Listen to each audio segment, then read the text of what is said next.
Hey, welcome back. So tonight's one of those ones I've actually been wanting to do for a while. Steam trains. And look, I know some of you actually remember these. Not from a museum, not from a movie, you were there. The whistle, the steam on the platform, your dad or your granddad may be working on the railways. So tonight's kind of for you, honestly. We're gonna go back to when trains weren't just transport, you know? They were an event. People dressed up to travel. Stations were basically the center of town. And there's this whole world of stories behind it that most people never hear anymore. So tonight, nice and slow, we're gonna go through 100 of them. Get comfortable. Turn the lights down if you haven't already. You don't need to remember any of this. Just let it play. And if your eyes close halfway through, well, that's exactly what this is for. Oh, and quick thing. If any of you actually grew up near a railway or your family worked on the trains, I'd genuinely love to hear about it. Drop it in the comments. Doesn't matter how small the memory is, I read every single one. And honestly, some of the best stories I've heard on this channel came from comments just like that. So, go on. Tell me where you're from and what you remember. There is a sound that no one who has heard it ever quite forgets. It arrives before you see anything. A low, rhythmic exhaust beat. A steady percussion that seems to rise out of the ground itself, growing heavier and more deliberate with every passing second. Then comes the whistle, long and mournful, the kind of sound that carries across fields and villages and wakes something old and instinctive in the chest.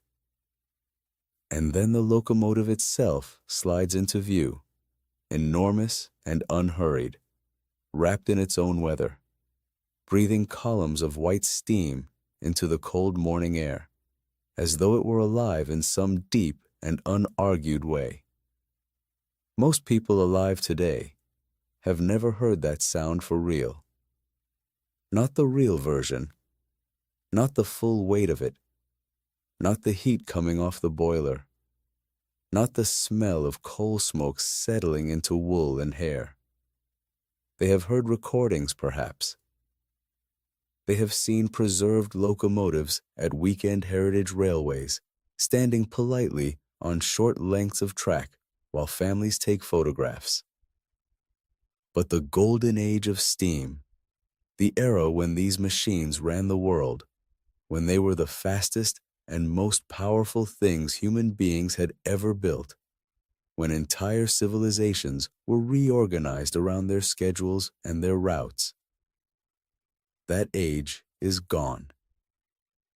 It ended quietly in most countries, sometime in the middle of the 20th century, and the world moved on without holding much of a ceremony. What it left behind is worth understanding. Not just the engineering, though that is extraordinary enough. Not just the history, though the history is vast and strange and full of characters you would not believe if someone invented them. What the steam age left behind is something harder to name, a particular shape of the world, a way of organizing time and distance and commerce and daily life that we still inhabit without knowing it. Tonight, as you settle in, this is the story of that age. Told in facts, yes, 100 of them, but facts that are also windows. Each one opens onto something larger.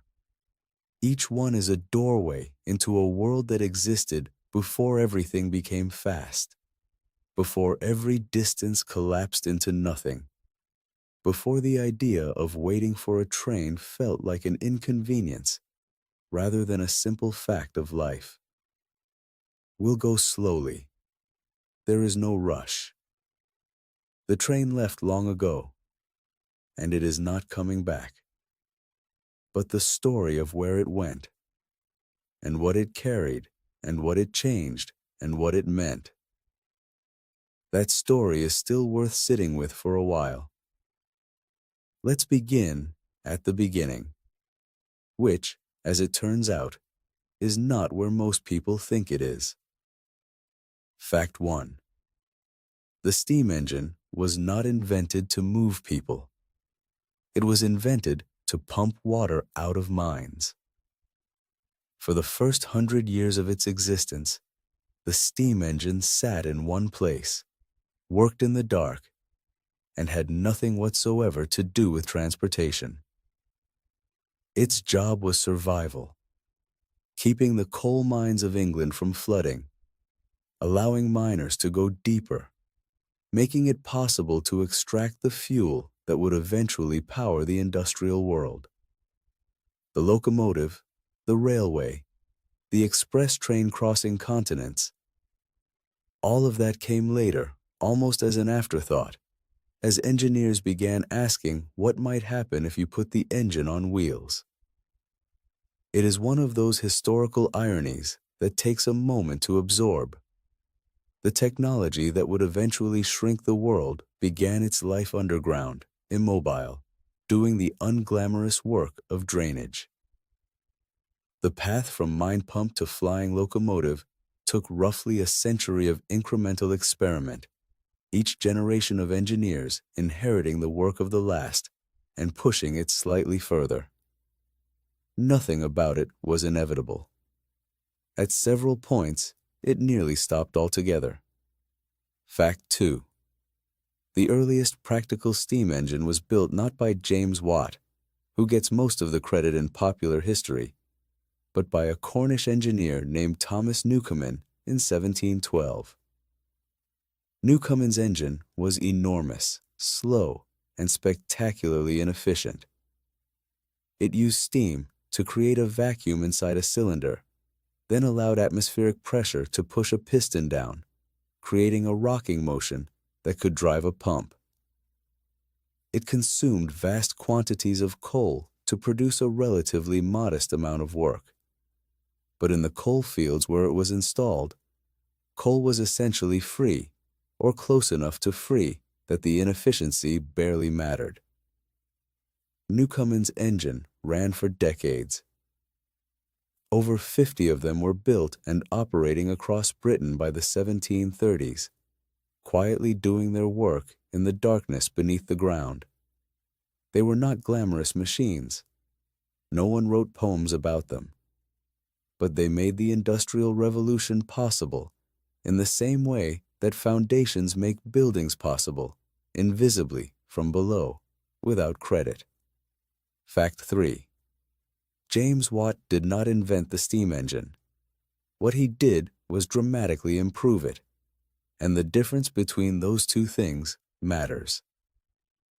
In the 1760s, Watt was working as an instrument maker at the University of Glasgow when he was asked to repair a model Newcomen engine.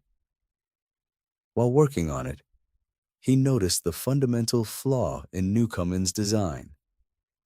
The cylinder had to be cooled down with every stroke in order to condense the steam, then heated back up for the next stroke. This meant that most of the engine's energy was wasted simply in heating and cooling the same piece of metal over and over again. Watt's solution was elegant and decisive. He added a separate condenser, a second chamber where the steam could be condensed without cooling the main cylinder. The cylinder stayed hot. The condenser stayed cold. The engine suddenly became vastly more efficient, using perhaps a quarter of the fuel of a comparable Newcomen engine to produce the same amount of work. This improvement, patented in 1769, is often described as the moment the Industrial Revolution truly became possible. Whether that is exactly right is debatable, but it is not wrong in spirit. Watt's engine made steam power economically viable across a much wider range of industries, and the world changed accordingly. Fact 4. James Watt was deeply skeptical of high-pressure steam.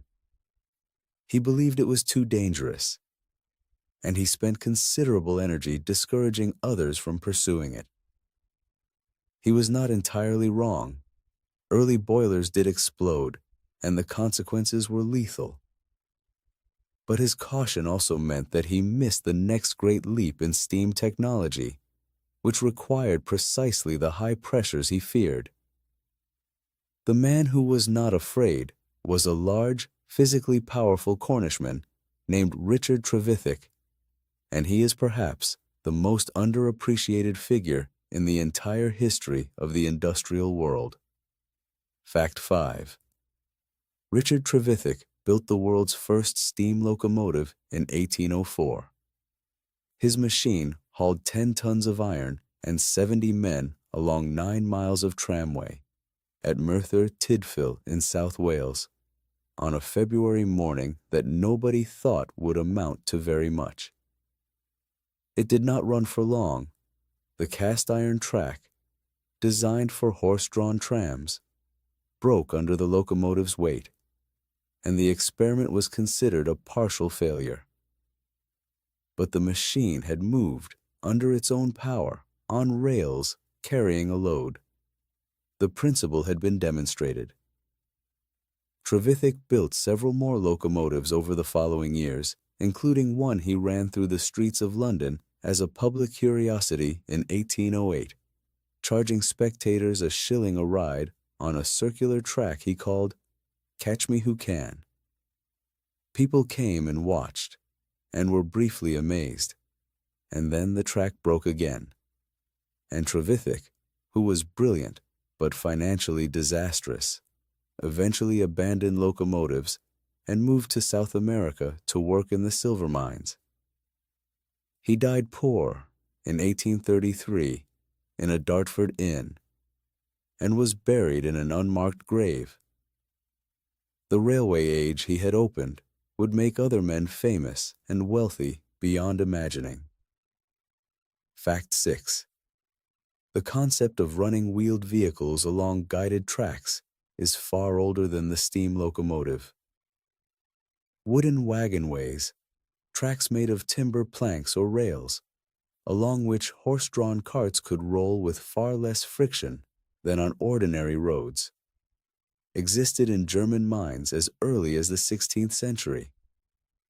By the early 1600s, they were being used in English collieries, and by the 18th century, there were hundreds of miles of wooden and eventually iron wagonways threading through the coal fields of northern England and South Wales. These early railways were not built for passengers. They were not built for speed. They were purely industrial, purely practical, purely local. But they established the concept of a guided track, the idea that constraining a wheel within a fixed path was dramatically more efficient than letting it roll freely on a road. And that concept, once established, never went away. Fact 7.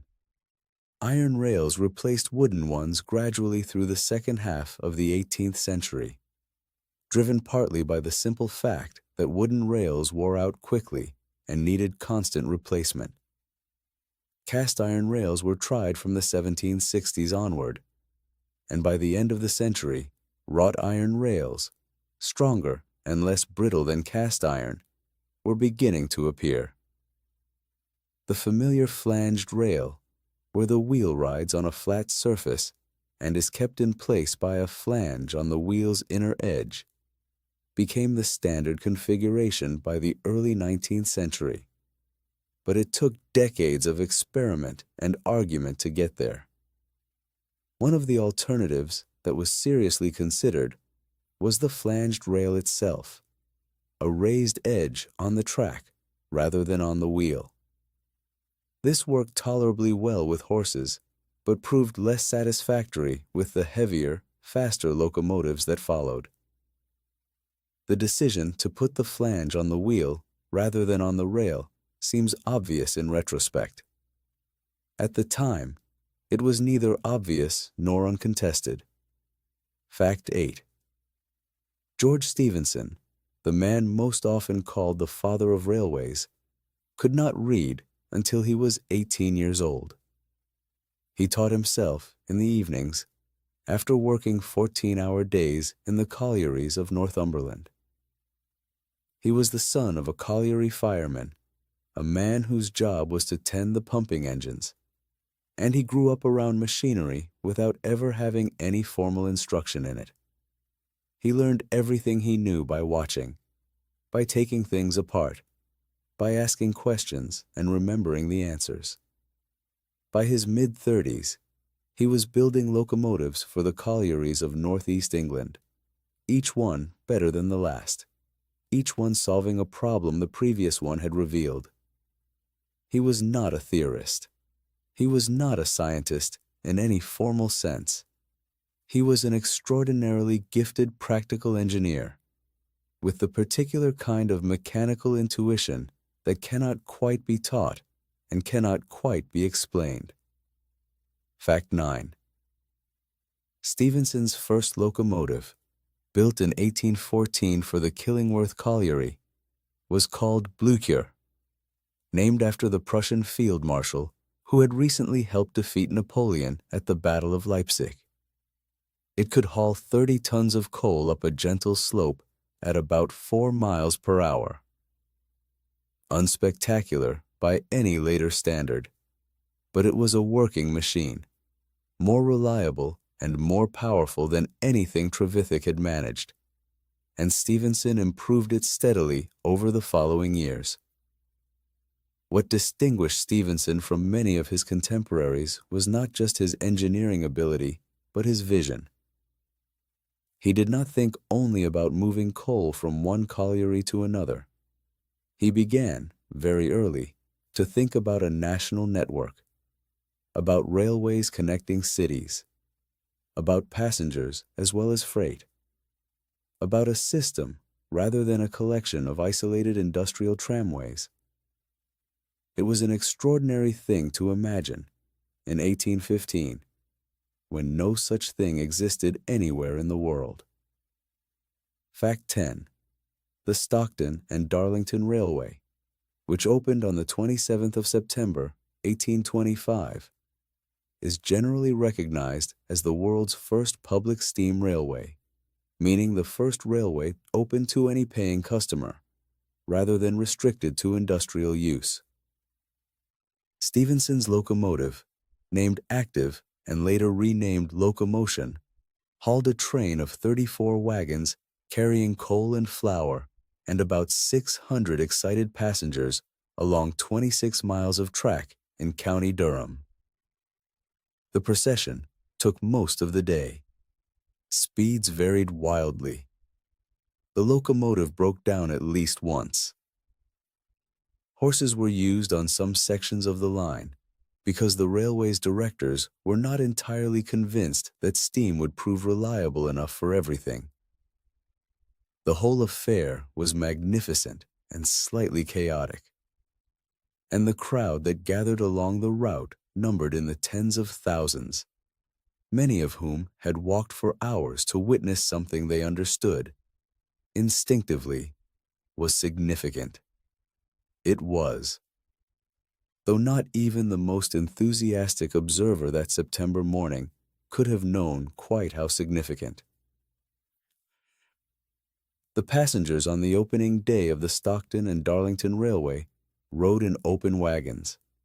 There were no carriages, no seats of any comfort, no shelter from the weather. The 600 people who crowded onto the train for its historic journey were essentially riding in coal trucks with planks laid across them. The concept of passenger comfort on railways was, at this point, not yet a concept at all. it was still being invented, along with everything else. The railway's primary purpose was freight, specifically moving coal from the Durham coal fields to the port at Stockton, from where it would be shipped south. Passengers were, in the early years, almost an afterthought. The horse-drawn passenger coaches that operated on the line in its first years were privately owned, their operators simply paying a toll to use the track, in the same way a turnpike road might charge a toll for a coach and horses. The idea of the railway company owning and operating its own passenger services came slightly later and transformed the economics of the industry entirely. 12. Before the railways arrived, the fastest regular service available to an ordinary person in Britain was the mail coach, a horse-drawn vehicle that averaged perhaps 10 miles an hour on good roads, and considerably less on bad ones. A journey from London to Edinburgh took somewhere between 40 and 50 hours under good conditions. Manchester was a day's journey from London. Bristol was several hours. These were not unusual distances. They were simply the distances that existed, and the time they took was simply the time they took. And no one alive had ever experienced anything different.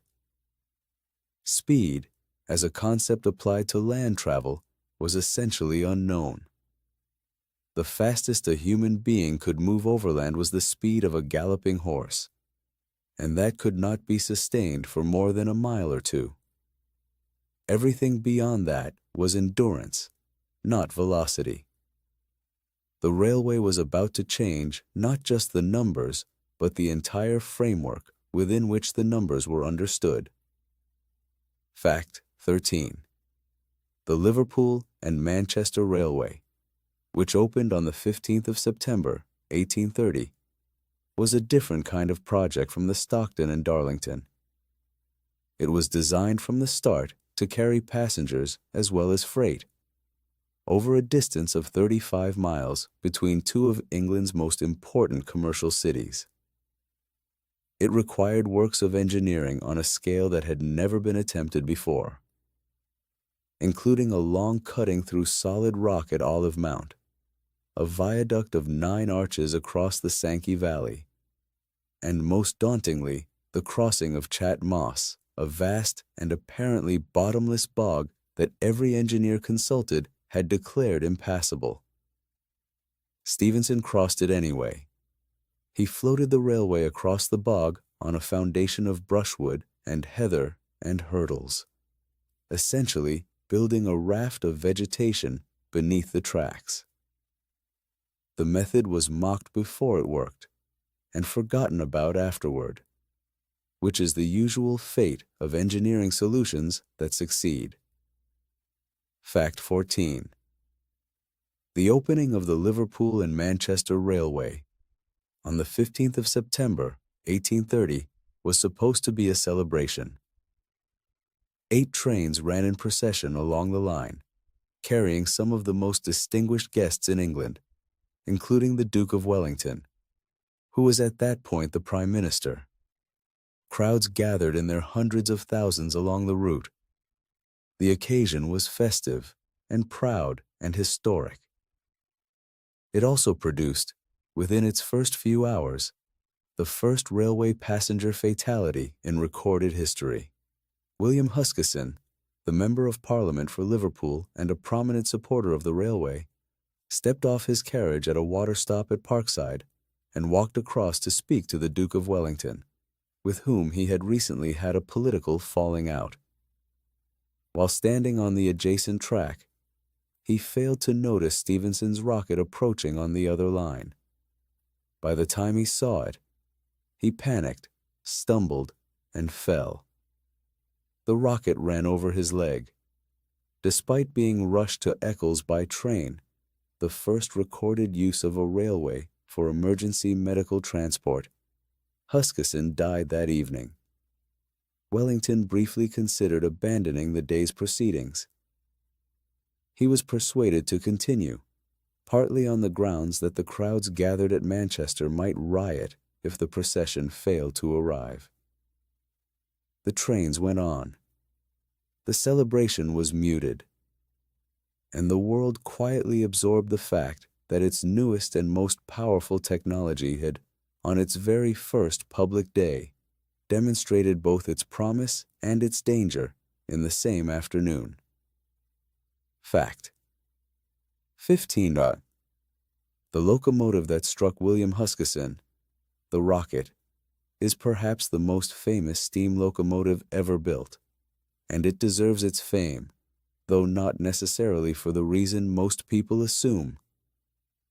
The Rocket was not simply famous because it won the Rainhill trials of 1829.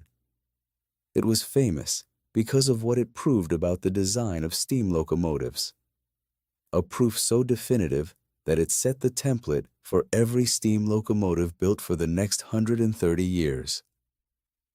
The Rainhill trials were a competition organized by the directors of the Liverpool and Manchester Railway to determine whether steam locomotives were actually capable of reliable, sustained, high-speed operation. There was still genuine public and professional doubt.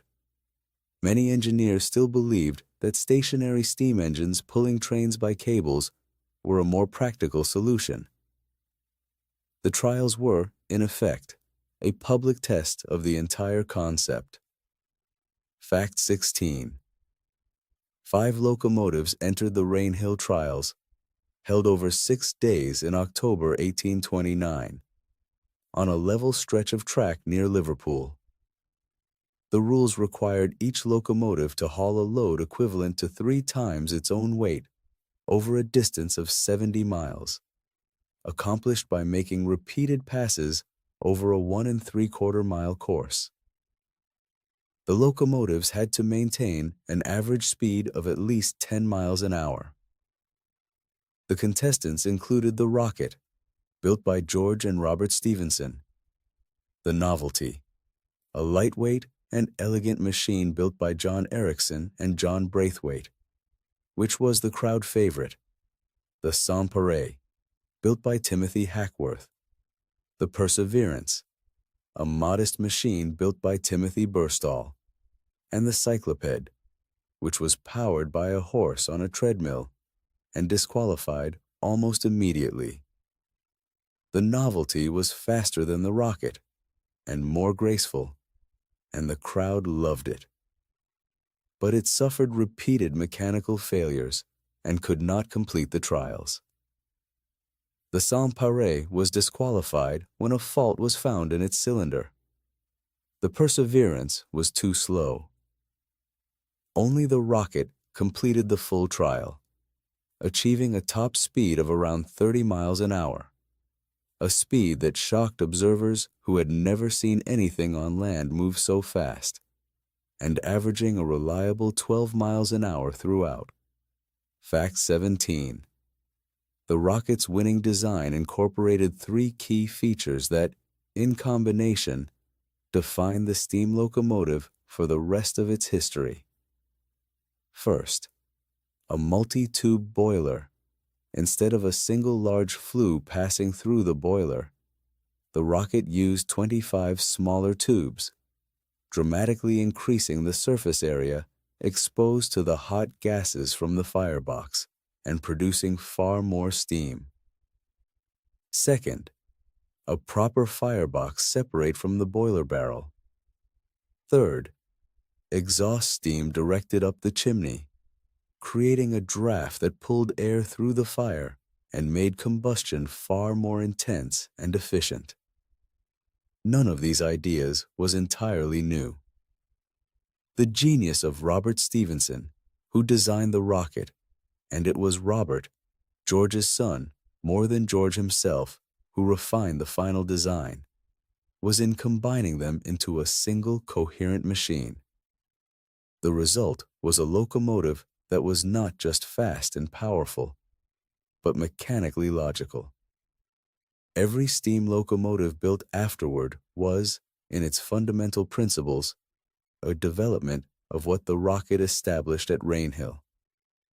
Fact 18. In the 3 years following the opening of the Liverpool and Manchester Railway, over 50 new railway companies were incorporated in Britain. The economic potential was obvious, and the appetite for investment was enormous. By 1840, there were over 1,000 miles of railway in Britain. By 1850, over 6,000 miles. The expansion was so rapid, so chaotic, and so consequential that historians have given it a name: Railway Mania. The first wave of railway building in the 1830s was largely rational, connecting the major industrial cities, building routes where traffic was clearly going to a dist. The second wave, in the mid-1840s, was something different. It was a speculative frenzy, driven not by the economics of transportation, but by the economics of financial speculation, and it bears a striking resemblance to every major financial bubble that has followed it. Fact 19. The railway mania of the 1840s was, by most measures, the greatest financial bubble in British history up to that point. Between 1844 and 1847, Parliament authorized the construction of around 9,000 miles of new railway. Hundreds of new railway companies were floated on the stock market. The shares were bought by everyone: aristocrats, clergy, lawyers, shopkeepers, servants. Charles Darwin invested. John Stuart Mill invested. Charlotte Bronte's father invested, carefully and with characteristic caution. The economist John Stuart Mill watched the mania with professional fascination and personal dread and proved unable to resist it entirely. At the peak of the mania, in 1845 and 1846, railway shares were rising so fast that investors were making extraordinary returns simply by buying and selling, not building railways, not operating them, but trading paper representing the promise of railways that in many cases would never be built. Fact 20. The collapse, when it came, was severe. By 1847, rising interest rates, declining share prices, and the simple reality that many of the proposed railways were economically indefensible combined to puncture the bubble. Thousands of investors were ruined. Dozens of railway companies went bankrupt. The human suffering was considerable, and the political reaction was swift. But, and this is what distinguishes the railway mania from a simple financial disaster, a great deal of real railway got built during the frenzy. The lines that were economically sound survived and prospered. By the time the smoke cleared, Britain had built the essential skeleton of the national railway network that would serve it for the next century. The mania was irrational and destructive and immensely wasteful, and it also, accidentally, built something genuinely useful. This is not a comfortable observation, but it is an accurate one. Fact 21. The men who physically built the railways were known as navvies, a word derived from navigators, the term used for the workers who had dug Britain's canal network in the previous generation. They came from across Britain and Ireland, and in enormous numbers from Ireland, where poverty and eventually famine drove men toward any available work. They were young, predominantly, and they were physically extraordinary, capable of moving, by hand, quantities of earth that seem implausible to anyone who has not done heavy manual labor. A skilled navvy was expected to shift roughly 20 tons of earth per day, using only a pick, a shovel, and a wheelbarrow. On the steeper cuttings, The loaded wheelbarrows were hauled up planks to the surface by ropes attached to horses at the top, a technique called horse-gin running, which required the navvy to hold the rope and ride the loaded barrow up the slope. Falls were common. Injuries were routine. Deaths were not unusual. Fact 22. The navvies lived in temporary encampments along the line of construction, which moved forward with the work. These camps, sometimes called navvy villages, appeared and disappeared across the British countryside over the course of decades, housing sometimes hundreds and sometimes thousands of men, along with some of their families. The communities were rough and largely outside normal social structures. The men were paid in part with truck, goods from company stores rather than cash, a practice that effectively trapped them in a cycle of debt to their employers. The relationship between navvy camps and the local communities they briefly inhabited was consistently fraught. The men were transient, sometimes drunk, sometimes violent, and deeply Catholic in many cases, which added religious tension to the existing class and cultural tensions. There were riots. There were fights between gangs. There were also moments of surprising community. Navvies attending local churches, marrying local women, settling when the work was done. Their names were recorded almost nowhere. The railways they built are still in use today. Fact 23. The engineering challenges of early railway construction were genuinely extraordinary. Gradients were the critical problem. Steam locomotives of the 1830s and 1840s could not climb steep hills the way a horse or a human being could. And so the railways had to be built as nearly level as possible. This meant that wherever the natural landscape rose or fell, the engineers had to cut through it or build over it. The great cuttings, Olive Mount, Tring, Sunning, were excavated by hand. Millions of tons of rock and earth removed one barrow load at a time. The great embankments were built the same way, fill carried from the cuttings and compacted into formations that had to support the weight of fully loaded trains indefinitely. The great tunnels required drilling and blasting in darkness, with candles and gunpowder, and the ventilation was often so poor that men fainted and sometimes died from the fumes. And yet the tunnels were built. The cuttings were made. The embankments rose.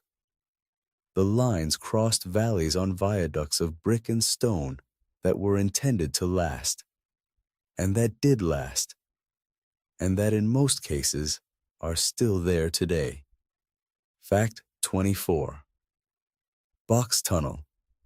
On the Great Western Railway between London and Bristol, was at the time of its completion in 1841, the longest railway tunnel in the world, nearly 2 miles long, bored through the Box Hill in Wiltshire at a gradient of 1 in 100. It took about 2.5 years to build, required the labor of around 4,000 men and 300 horses at peak construction, and consumed a ton of candles and a ton of gunpowder per week throughout. Isambard Kingdom Brunel, who engineered the Great Western Railway, designed Box Tunnel so that the rising sun shines directly through its entire length on the morning of the 9th of April, which happens to be Brunel's birthday. Whether he actually designed it that way deliberately or whether the alignment is a coincidence is disputed. Engineers who have studied the tunnel's orientation tend to believe it is intentional. Given everything else Brunel did, the idea that he arranged for the sun to illuminate his greatest early work on his own birthday is entirely consistent with the man. Fact 25. Isambard Kingdom Brunel was, by almost any measure, the most audacious engineer of the 19th century. He was born in 1806, the son of Sir Mark Brunel, himself a distinguished engineer. And from childhood, he was immersed in technical problems of extraordinary complexity. By his mid-20s, he had been appointed chief engineer of the Great Western Railway, a position he would hold for the rest of his life, during which he would design not only the railway and its tunnels and viaducts and stations, but also the 3 largest ships in the world, in succession, and a prefabricated hospital for the Crimean War. He worked constantly, sleeping little, smoking enormous cigars, and driving himself and everyone around him at a pace that was eventually fatal. He died in May 59, at the age of 53, worn out. He had never built anything small. Act 26. Brunel's Great Western Railway was built to a gauge, the distance between the rails, of 7 feet and a quarter inch. He chose this broad gauge deliberately, convinced that wider rails would allow faster, more stable, more comfortable trains. He was not wrong about the engineering. Broad gauge trains were indeed smoother and could run at higher speeds. The problem was that the rest of the country's railways were being built to a narrower gauge, 4 feet 8.5 inches, the gauge that George Stephenson had adopted, based loosely on the standard width of colliery tramways in northeast England. This created what became known as the Gauge War, and it was not a metaphor. By the mid-1840s, Britain had 2 incompatible railway systems meeting at various points, requiring passengers and freight to change trains, or in some cases to be physically transferred from one vehicle to another at the break of gauge stations. The waste and inconvenience were considerable, and the argument about which gauge should become the national standard was fierce, technical, political, and personal. On 27, the Gauge Commission of 1845 was appointed by Parliament to settle the question once and for all. It conducted extensive trials, comparing broad gauge and standard gauge trains on speed, smoothness, and overall performance.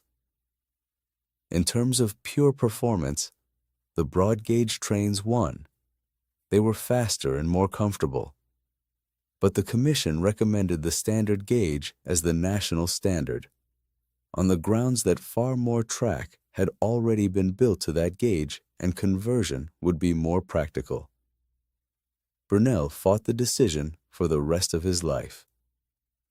The Great Western Railway retained its broad gauge until 1892, 3 decades after Brunel's death, when the final conversion was completed over a single extraordinary weekend in May.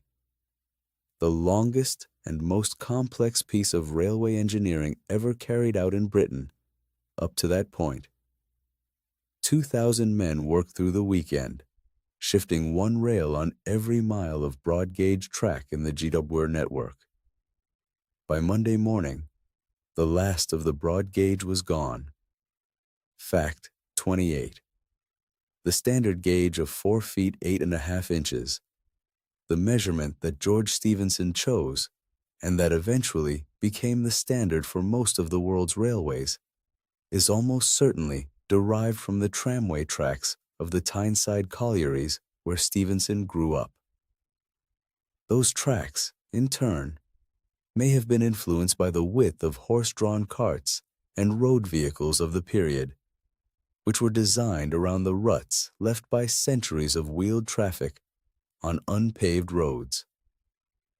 The claim that the standard gauge is ultimately traceable to the width of a Roman war chariot, and therefore to the width of 2 horses standing side by side, is a popular one and a pleasing one. but historians have not been able to confirm it definitively. What is clear is that the measurement has no particular technical optimality. It is not the best gauge for any specific reason, but the one that happened to become universal. And that universality is now so deeply embedded in infrastructure around the world that changing it would be essentially impossible. Fact 29. Robert Stephenson, George's son, and in many ways his equal or superior as an engineer, built the Britannia Tubular Bridge across the Menai Strait between Wales and the island of Anglesey, completing it in 1850. It was, at the time, one of the most remarkable engineering achievements in the world. Two enormous wrought iron tubes, each large enough for a train to pass through, spanning the strait in two continuous beams, each nearly 500 feet long. The engineering problem was unprecedented. No one had ever built a wrought iron beam of anything like that length or carried anything like that load. Robert Stephenson worked closely with the scientist William Fairbairn and the mathematician Eaton Hodgkinson to develop the structural theory as the bridge was being built, essentially working out the engineering principles while simultaneously constructing the structure those principles were meant to govern. It is an extraordinary example of theory and practice advancing in parallel, each informing the other. Fact 30. The Forth Bridge, which spans the Firth of Forth in Scotland and was completed in 1890, remains one of the most recognizable structures in the world. It was built using the cantilever principle, two enormous central towers from which balanced arms project in both directions, the outer arms meeting at the center of each span. The main spans are each 1,710 feet long, and at the time of its completion, the bridge was by far the longest bridge in the world. It was built partly in response to the catastrophic failure of the Tay Bridge in 1879, when the entire central navigation span collapsed during a severe storm while a passenger train was crossing it. All 75 people on the train were killed. The disaster was caused by a combination of poor design, inadequate construction, and negligent maintenance, and it permanently changed the way British engineers approached large structural projects. The Forth Bridge was, among other things, a public demonstration that British engineering had learned from the disaster and would not be shamed again. It used 55,000 tons of steel, 7 million rivets. The painting of it, applying protective red oxide paint to the entire structure, became proverbial as a task that was never truly finished. By the time you had painted the last section, the first section needed painting again. In the 20th century, an improved long-life paint system was applied that actually allowed the cycle to be broken, which means the proverb is now, strictly speaking, inaccurate. But it had a good run. This is where part 1 ends. The first locomotives are on the rails. The great engineering projects are underway. The navvies are in their camps, moving the earth. The bubble has risen and burst and left its network of iron lines behind. And in the next part of the story, the railways begin to do something that no one had quite planned for. They begin to change the world itself. Not just how people travel, but how they live, how they think about time, what they eat, where they sleep, and what they expect from a civilization that is suddenly, for the first time, able to move. There is something strange about time. Not philosophical time, not the kind that keeps physicists awake at night, but practical time. the time on a clock, the time a train is supposed to arrive, the time you set your watch to in the morning. We treat it as though it were a natural fact of the universe, as fixed and reliable as gravity. But for most of human history, time was local. Every town kept its own. Bristol ran 10 minutes behind London. Edinburgh ran nearly 13 minutes behind. Norwich, Exeter, Plymouth. Each had its own noon, its own midnight, its own rhythm, calibrated to the position of the sun overhead and nothing else. This was not considered a problem. Why would it be? If you never traveled faster than a horse, the difference between London time and Bristol time was an abstraction with no practical consequences. A coach journey between the two cities took so long that a 10-minute discrepancy in clocks was invisible in the noise of the journey itself. And then the railways arrived, and suddenly, a 10-minute difference in local time meant that a train scheduled to leave at 9 in the morning might leave at 8:50 or 9:10, depending on which clock you trusted. Passengers missed trains. Trains ran into each other on single-track lines because the timing calculations were off. The railway timetable, that new and exacting document, demanded a precision that local solar time simply could not provide. The railways did not ask permission to fix this. They simply fixed it. Fact. 31. The Great Western Railway was the first company to adopt a single standard time across its entire network in November 1840. It chose London time, Greenwich time, and applied it uniformly to every station from Paddington to Bristol. Station clocks were reset.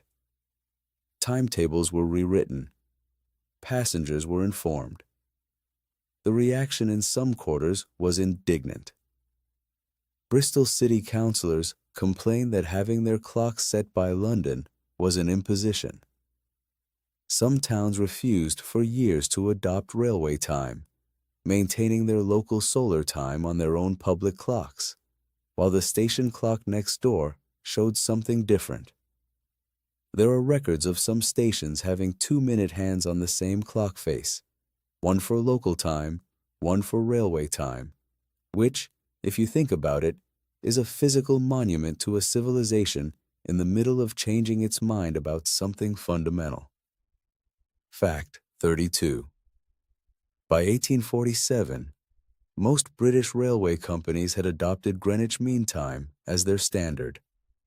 The telegraph, which spread along railway lines and allowed time signals to be transmitted instantly across the country, made the synchronization of clocks across the network not just possible, but routine. By the 1850s, most British towns had quietly adopted railway time as their own, not because Parliament had required it, but because the practical inconvenience of maintaining a separate local time had become impossible to justify.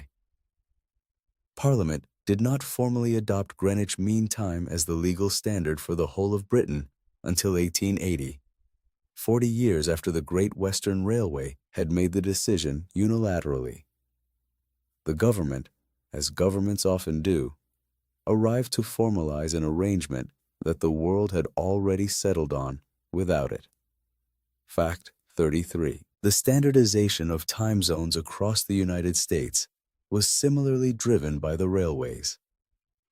Before the 1880s, American railroads operated on dozens of different local times, creating a scheduling chaos of extraordinary complexity. The situation was so bad that a traveler crossing the country by train might need to reset their watch over 200 times to stay synchronized with every local time zone they passed through. On the 18th of November, 1883, a day that became known in America as the Day of Two Noons, The major American railroad companies simultaneously adopted a system of 4 standard time zones across the continent: Eastern, Central, Mountain, and Pacific. At noon in each zone, clocks were either advanced or set back to conform to the new standard. The federal government did not legalize these time zones until 1918, 35 years later. The railways had simply done it themselves, because they had to. Fact 34. The word schedule, in the sense of a fixed timetable governing when things happen, entered everyday English usage partly through the railways. Before the railway age, most of daily life operated on approximate time. The mail coach had a rough timetable, and church services had fixed hours. But the idea that ordinary life should be organized around precise, printed, publicly available times was not yet the norm. The railway timetable was one of the first documents that required ordinary people to be somewhere at a specific time and to understand the difference between being on time and being 3 minutes late. This sounds trivial. It was not. The railway timetable is one of the ancestors of the modern schedule-driven life. The meeting at 10, the call at 2, the deadline at 5. The train that leaves at 9:15 will not wait.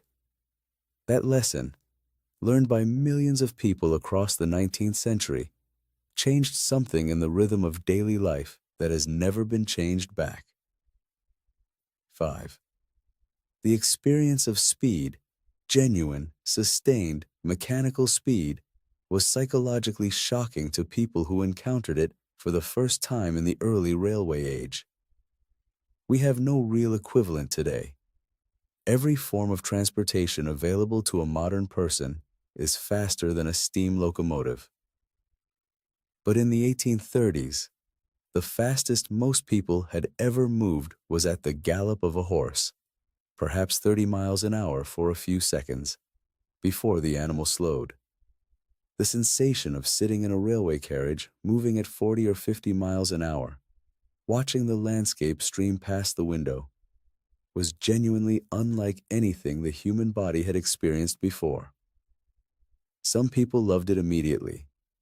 The novelist Fanny Kemble, who rode on the Liverpool and Manchester Railway in a locomotive cab with George Stephenson himself in 1830, described it as a magical machine with the flying white breath and rhythmical, unvarying pace. A description that is both accurate and clearly delighted. Others were more alarmed. There were medical opinions published in the 1830s suggesting that traveling at high speed might cause brain damage, hemorrhage, or permanent nervous derangement. These opinions were wrong, but they were not entirely irrational, given that nothing like this had existed before, and no one had any data on what it did to the human body. Fact 36. The medical anxieties around early railway travel were wide-ranging and inventive. Tunnels were a particular source of concern. The darkness, the smoke, the sudden change in air pressure, the roar of the locomotive echoing off the tunnel walls were thought by some physicians to be dangerous to health and possibly to sanity. There was a general recommendation that nervous or delicate passengers should close their eyes and keep their windows shut when passing through a tunnel. Ladies of a sensitive constitution were advised to travel with smelling salts. The tunnels were, in fact, genuinely unpleasant in the early years. Locomotive smoke filled the bore completely, and passengers in open carriages were subjected to smoke, soot, and sparks. Early tunnel ventilation was rudimentary at best. Locomotive crews passing through long tunnels faced real danger from carbon monoxide. The improvements came gradually. Better locomotive design, improved draft arrangements, eventually electric ventilation fans in the longest tunnels. But in the first decades of railway travel, the medical concerns about tunnels were not entirely unfounded. Factor 37. Charles Dickens was involved in a railway accident in June 1865 that affected him profoundly for the rest of his life. He was traveling back to London on the Folkestone boat train when the train hit a gap in the rails at a bridge over the River Bolt in Kent, a section that was being relayed and had not been properly protected. 10 carriages fell into the river. 10 people died. Dickens, who was in one of the surviving carriages that remained on the bridge, climbed out and spent hours helping the injured and the dying, working in conditions of considerable horror. After the accident, Dickens developed what we would now recognize as post-traumatic symptoms: anxiety in railway carriages, a persistent fear of traveling at speed, nightmares. He continued to travel by train because there was no practical alternative, but he was never comfortable on the railway again. He died exactly 5 years later, to the day, on the 9th of June, 1870. He noted the anniversary himself, with evident unease, at 38. The railway accident, as a category of event, forced the Victorian world to confront questions about institutional responsibility, corporate negligence, and public safety in ways that had no real precedent. When a coach overturned, the driver might be at fault, or the road, or the weather, or the horses. But the chain of responsibility was short and personal. When a train crashed, the chain of responsibility ran through locomotive crews, station staff, signalmen, track maintenance workers, traffic managers, company directors, and ultimately Parliament, which had authorized the railway and was broadly responsible for regulating it. The investigation of railway accidents became, over the course of the 19th century, increasingly systematic. The Railway Inspectorate, a body of professional engineers appointed by the Board of Trade to investigate accidents and report on their causes, produced findings of extraordinary technical detail and gradually, through the cumulative weight of its recommendations, drove improvements in signaling, braking, track maintenance, and operating practices that made the railway progressively safer with every decade. The process was slow and occasionally maddening, but it worked. Fact 39. The absolute block signaling system, the method of ensuring that only one train at a time occupies any given section of track, was developed and gradually implemented across the British network through the second half of the 19th century. Before it was universal, trains were operated on a time interval system. If a train had passed a given point more than a certain number of minutes ago, the next train was considered safe to proceed. This system was adequate when trains ran slowly and infrequently. As speeds and traffic density increased, it became dangerously inadequate. The transition to absolute block required the construction of thousands of signal boxes, each staffed around the clock by signalmen who communicated using a coded system of bell rings through the telegraph. The signalman in each box accepted or refused trains from the box behind him and offered trains to the box in front, maintaining a continuous chain of permission across the entire network. It was a human network of extraordinary coordination, operating 24 hours a day, largely invisible to the passengers whose lives it protected. Fact 40. The interlocking frame, a mechanism that physically prevented a signalman from clearing a signal unless the points were correctly set, and prevented the points from being moved while a signal was clear, was one of the most important safety inventions in railway history. It was developed in the 1850s and 1860s by several engineers working in parallel, and its principle is beautifully simple. The locks and levers in the signal box are physically connected in such a way that dangerous combinations of settings are mechanically impossible. Before interlocking, a signalman could theoretically clear a train onto a stretch of track while the points at the other end were set against it, a combination that could cause a derailment or a head-on collision. With interlocking, the frame itself refused to allow the mistake. The machine made the catastrophic error physically impossible. It was an elegant solution to a human problem, and it saved an uncountable number of lives over the following century and a half. Back in 1941, the railway brought the post with it, almost from the beginning. The first mail was carried by rail on the Liverpool and Manchester Railway in 1830, the same year it opened.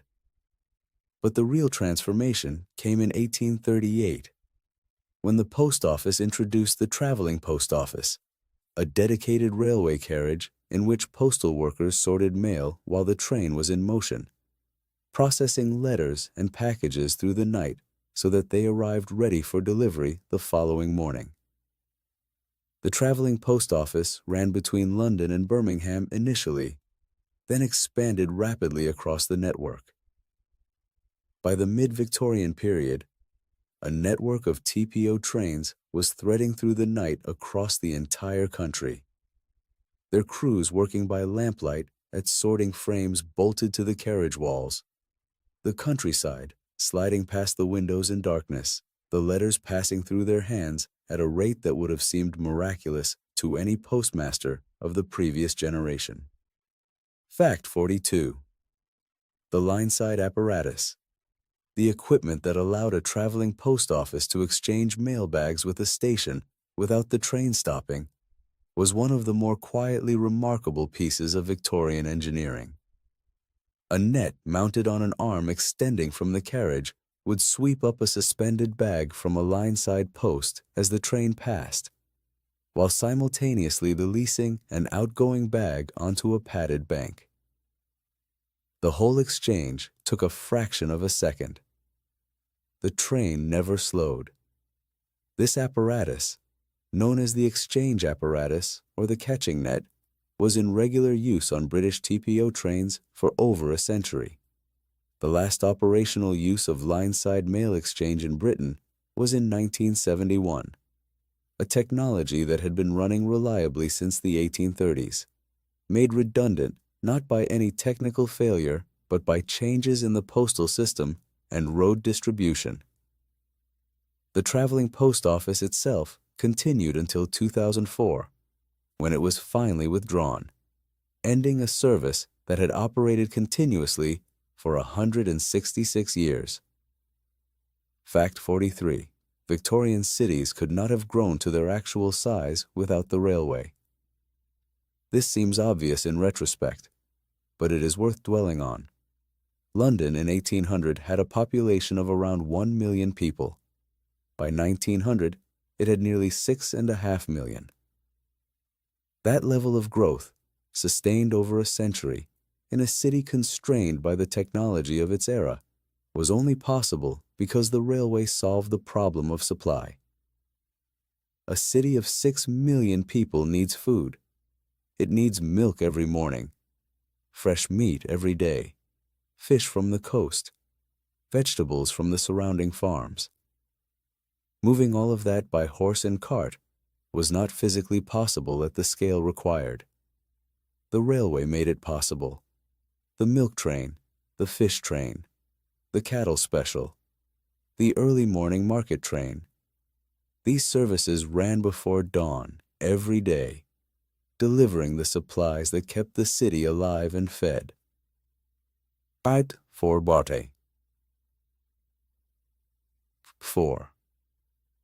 The milk trade is a particularly clear example of how the railway transformed the urban food supply.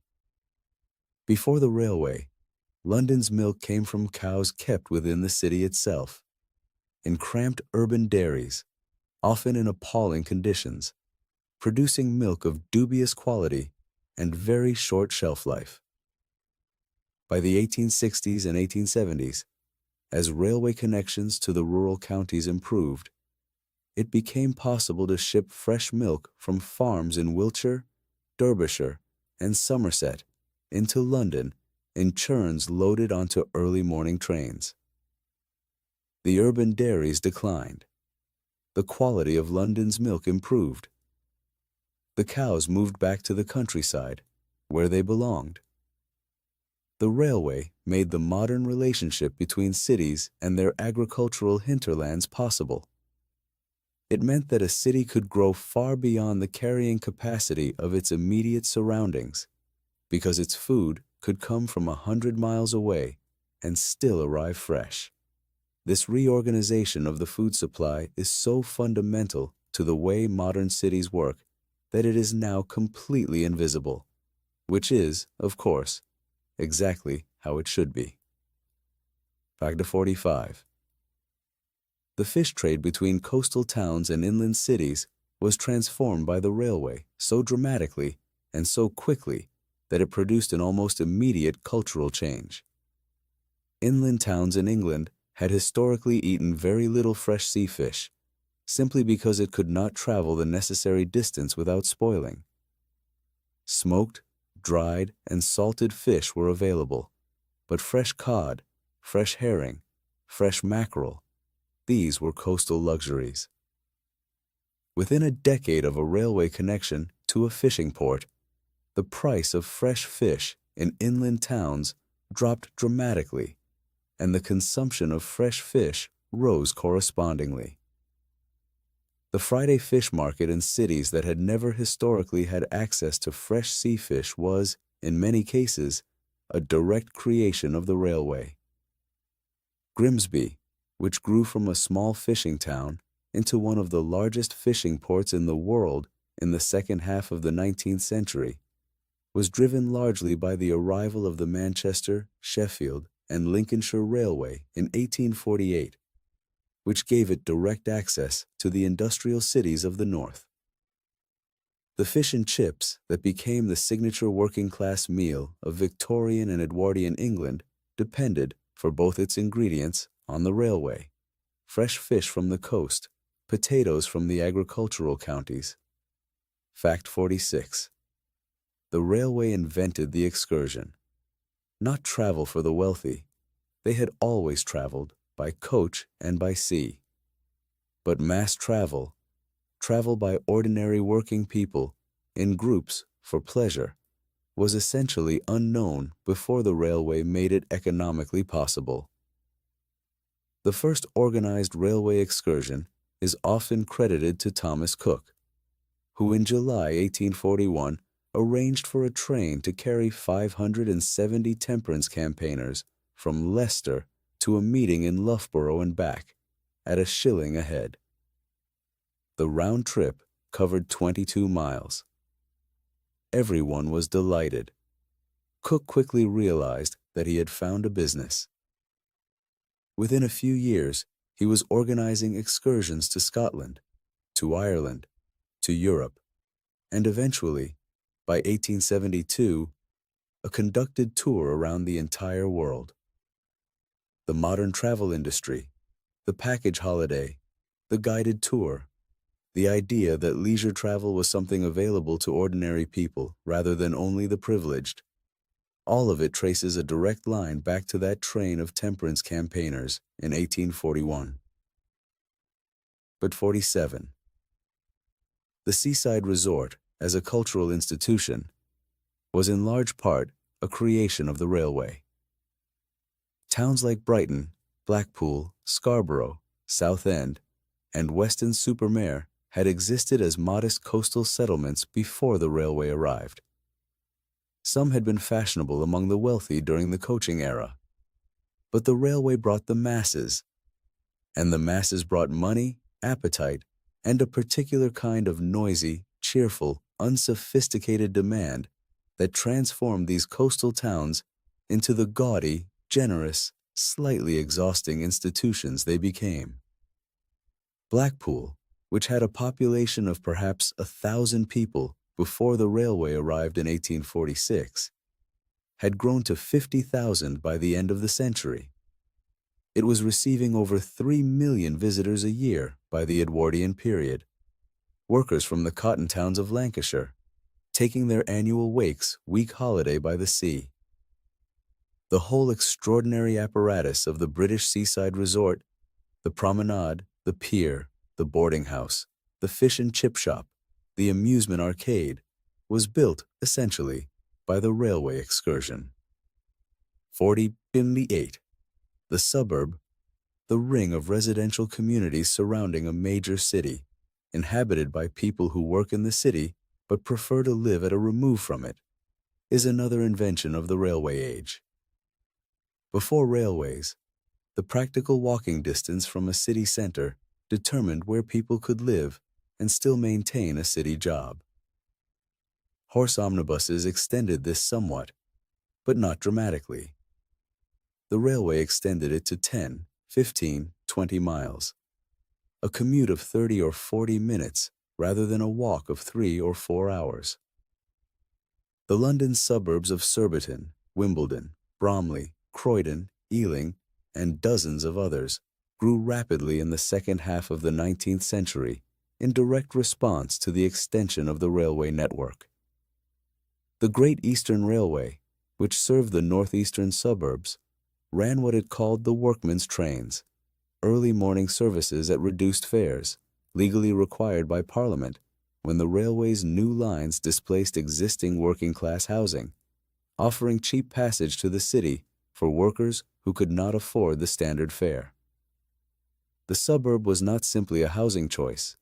It was a new way of organizing urban life, separating home and work in a way that had not been practical before, creating communities defined by their relationship to a railway station rather than to a marketplace or a parish church.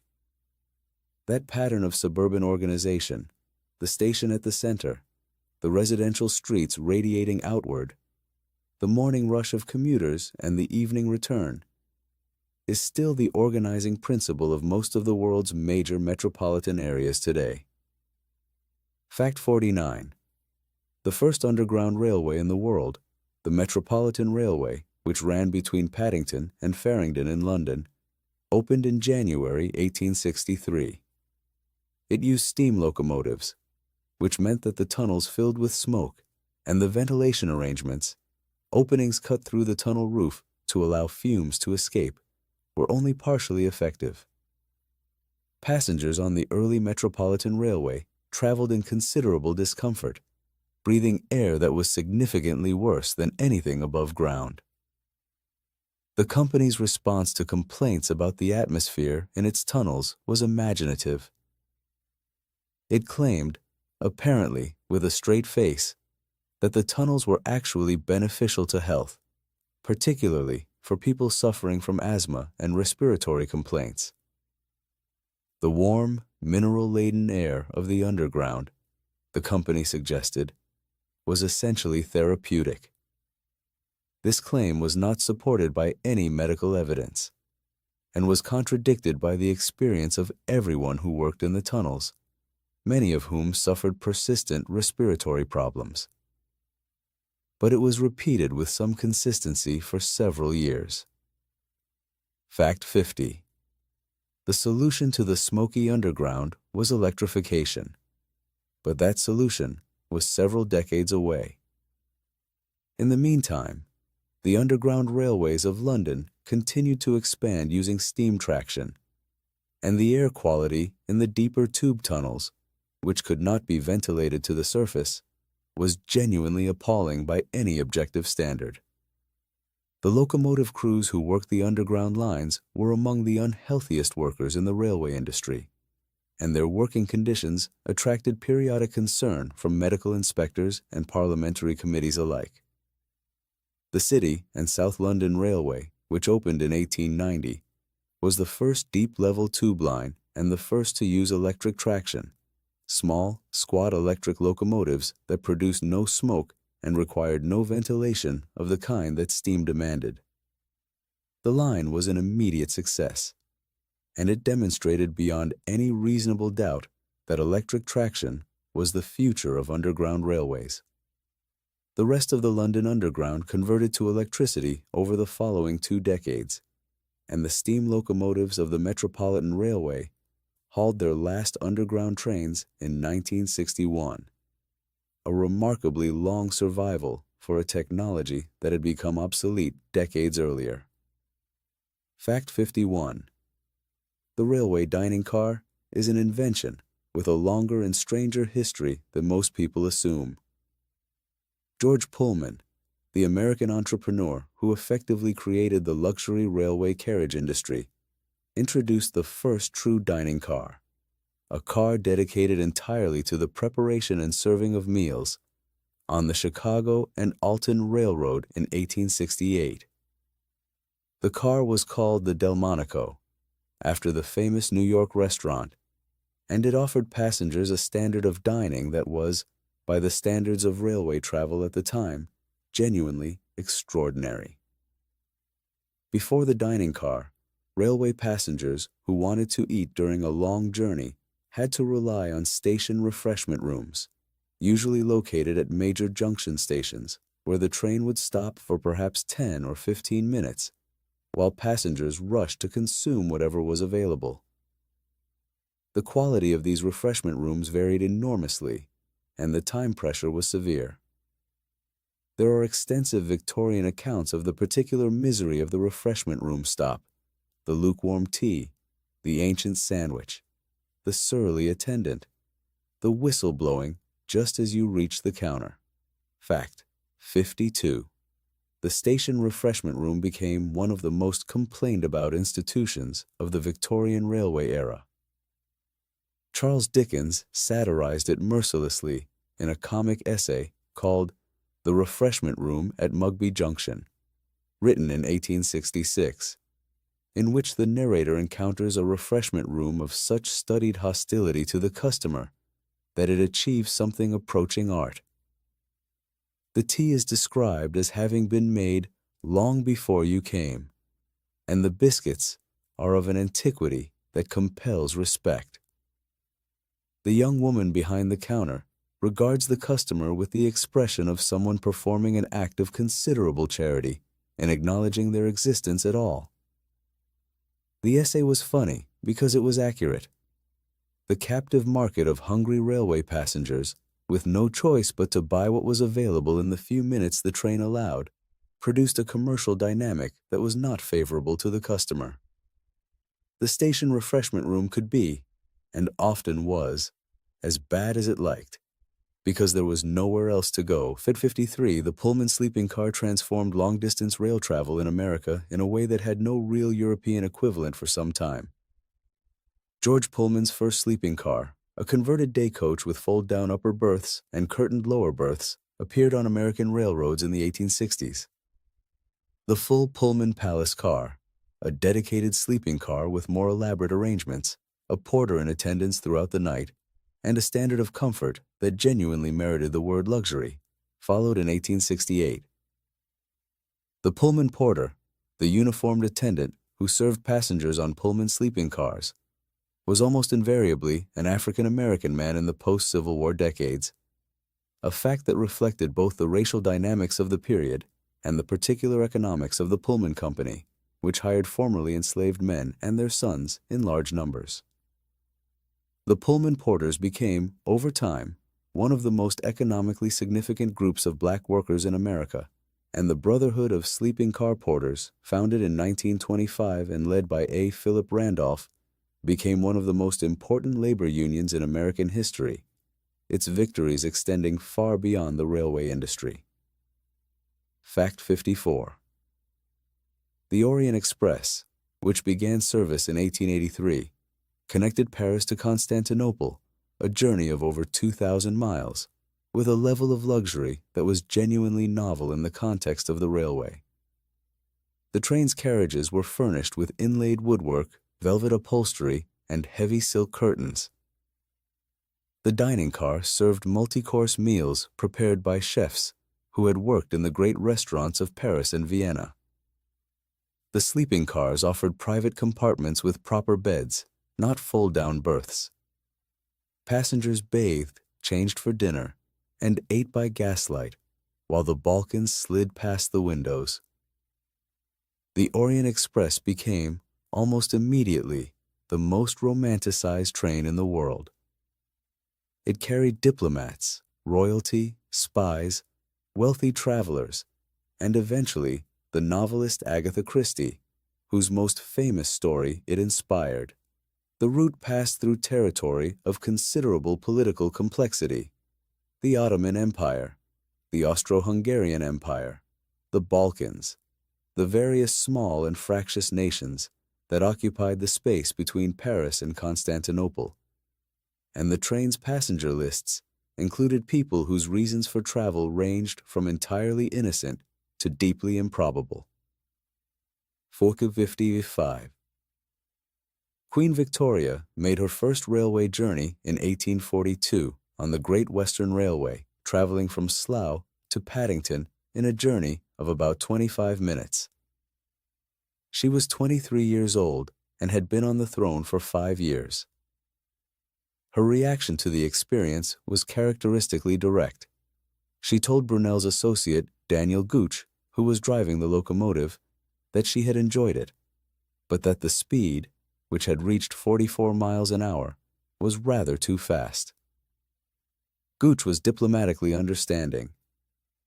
Victoria went on to become a regular railway traveler, and the royal train became an institution in itself, a dedicated set of carriages maintained to extraordinary standards of comfort and security, running on specially prepared track, preceded by a pilot engine to check for obstructions, and operated under rules that were more stringent than anything applied to ordinary passenger services.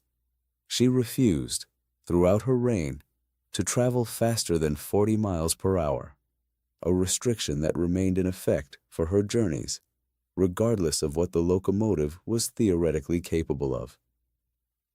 Fact 56. The royal trains of the Victorian and Edwardian eras were among the most elaborately furnished vehicles in the world. Queen Victoria's saloon carriage, introduced in 1869, had a sitting room, a bedroom, and a bathroom, the bathroom containing a flush toilet, which was a considerable novelty on a moving vehicle at the time. The walls were upholstered in pale blue silk. The floors were carpeted. The furniture was designed to match the decor of royal apartments. The carriage was so heavy that it had to be hauled by 2 locomotives on most journeys. Edward VII, who succeeded Victoria in 1901, had the royal train entirely rebuilt to his own specifications, which were considerably more sybaritic than his mother's. He added a smoking room, a kitchen car capable of producing full state dinners, and accommodation for the substantial staff required to maintain his person and his wardrobe. Traveling with the king required an entourage of cooks, valets, footmen, and equerries, all of whom traveled in accompanying carriages, creating a mobile royal household that moved across the country's railway network at intervals throughout the year. Fact 57. The great Victorian railway stations were, without question, among the most ambitious architectural achievements of the 19th century. They were not simply functional buildings. They were statements about the power of commerce, the triumph of engineering, the ambition of the cities they served, the modernity of the age itself. The Victorian railway station was the gateway to the world, and it was designed to feel like one. St. Pancras Station in London, designed by the architect George Gilbert Scott and the engineer William Henry Barlow, and completed in 1876, remains perhaps the finest example. The train shed, Barlow's contribution, is a single iron and glass arch spanning 243 feet, the largest enclosed space in the world at the time of its construction. Trains arrived and departed beneath a ceiling of glass and iron that let in a cathedral quantity of light and dwarfed everything beneath it. The hotel at the front, Scott's contribution, is a Gothic confection of red brick and spires that looks more like a medieval palace than a commercial building, and was deliberately designed to make that impression. Vic 58, Grand Central Terminal in New York, which opened in its current form in 1913, is the product of a different architectural tradition, but an equally ambitious intention. Its main concourse, a vast barrel-vaulted space, flooded with light from the clerestory windows, finished in Tennessee marble, was designed not simply to process passengers, but to impress them. The architects who designed it, Reed and Stem, and Warren and Wetmore, understood that a railway terminal in the heart of New York had to compete with every other claim on the city's attention and had to win. The famous ceiling of the main concourse, painted with the constellations of the winter sky in gold leaf on a cerulean background, was described by one architectural critic of the time as the sky of a world where everything will always be all right. That is perhaps slightly excessive, but standing under it on a winter morning, with the winter light coming through the south-facing windows in long golden shafts, and the crowds moving below in the particular purposeful ballet of a great railway station, it is not entirely wrong. Fact 59. The Victorian station was also frequently the scene of the most emotionally charged moments of ordinary life. Departures and arrivals at major stations during the railway age accumulated a weight of human feeling that the architecture of those spaces seems specifically designed to accommodate. Young men leaving for war, emigrants departing for new countries, families separating and reuniting after long absences. All of these moments happened in railway stations, under those great arching roofs, on platforms edged in steam. The railway goodbye, the figure on the platform, the face at the window, the handkerchief raised as the train pulls away, became a specific cultural archetype of the Victorian and Edwardian era. It appears in hundreds of paintings, novels, and photographs of the period. It is an image that captures something real about what the railway did to human life and human geography. It made it possible to be very far away from the people you loved, which meant that leaving them was a specific and recurring experience in a way it had not been before. Fact 60.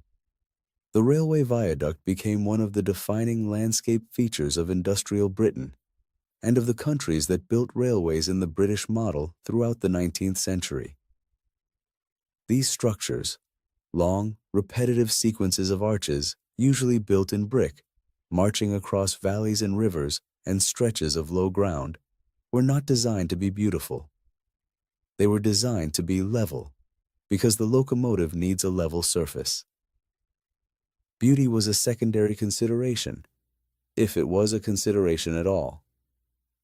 And yet many of them are beautiful, in the way that purely functional objects sometimes are, through the logic of their construction, the rhythm of their arches, the way they sit in the landscape as though they had always been there.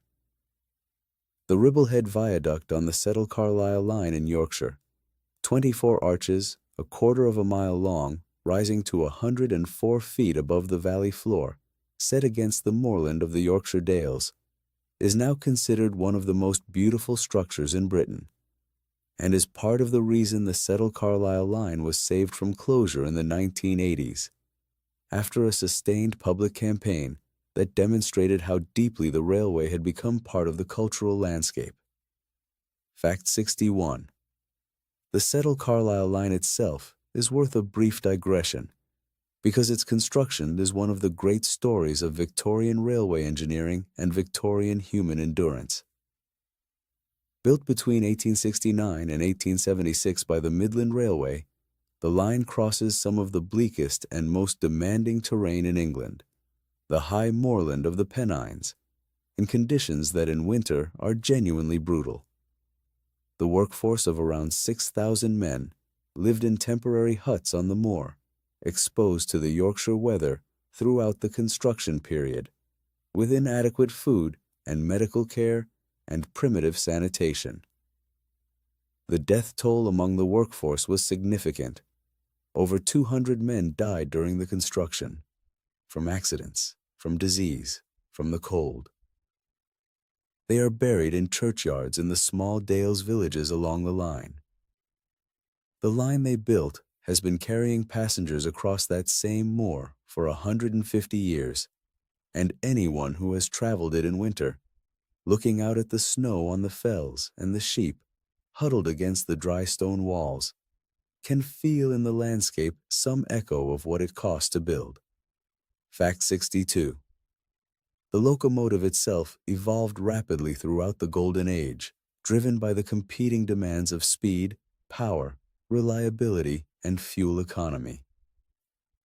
The basic layout that Robert Stephenson established with the rocket, horizontal boiler, pistons driving a crankshaft connected to the driving wheels, remained constant. But within that framework, the variety was extraordinary. Locomotives were classified by their wheel arrangement, using a system that noted the number of leading wheels, driving wheels, and trailing wheels. The rocket had a 0-2-2 arrangement: no leading wheels, 2 driving wheels, 2 trailing wheels. By the end of the 19th century, express passenger locomotives were running on arrangements like 4-4-0 and 4-6-0, with large leading bogies to guide the locomotive at speed, multiple driving wheels to spread the traction load, and trailing wheels to support the weight of the firebox. Fact 63. The battle for speed on the east and west coast main lines between London and Scotland produced some of the most celebrated locomotive performances of the late Victorian era. In August 1888, the East Coast and West Coast companies engaged in what became known as the Race to the North, a genuine competitive race in which both companies, operating trains between London and Edinburgh, progressively accelerated their services in an attempt to attract passengers away from the rival route. At the height of the competition, the West Coast train was completing the 540 miles between London, Euston, and Edinburgh in 8 hours and 32 minutes, an average speed of over 60 miles an hour, which was extraordinary for 1888. The race was eventually called off by mutual agreement when both companies realized that the competitive acceleration was compromising safety. But the locomotives and the operating skills that produced those times established a benchmark for express train performance that set the tone for the following century. Fact 64. The race to the north resumed, briefly and more dangerously, in 1895, when the competing companies again began cutting journey times between London and Aberdeen. In the early hours of the 22nd of August, 1895, the West Coast Company's Night Express completed the 540 miles between London, Euston, and Aberdeen in 512 minutes, an average speed of over 63 miles an hour, including all stops.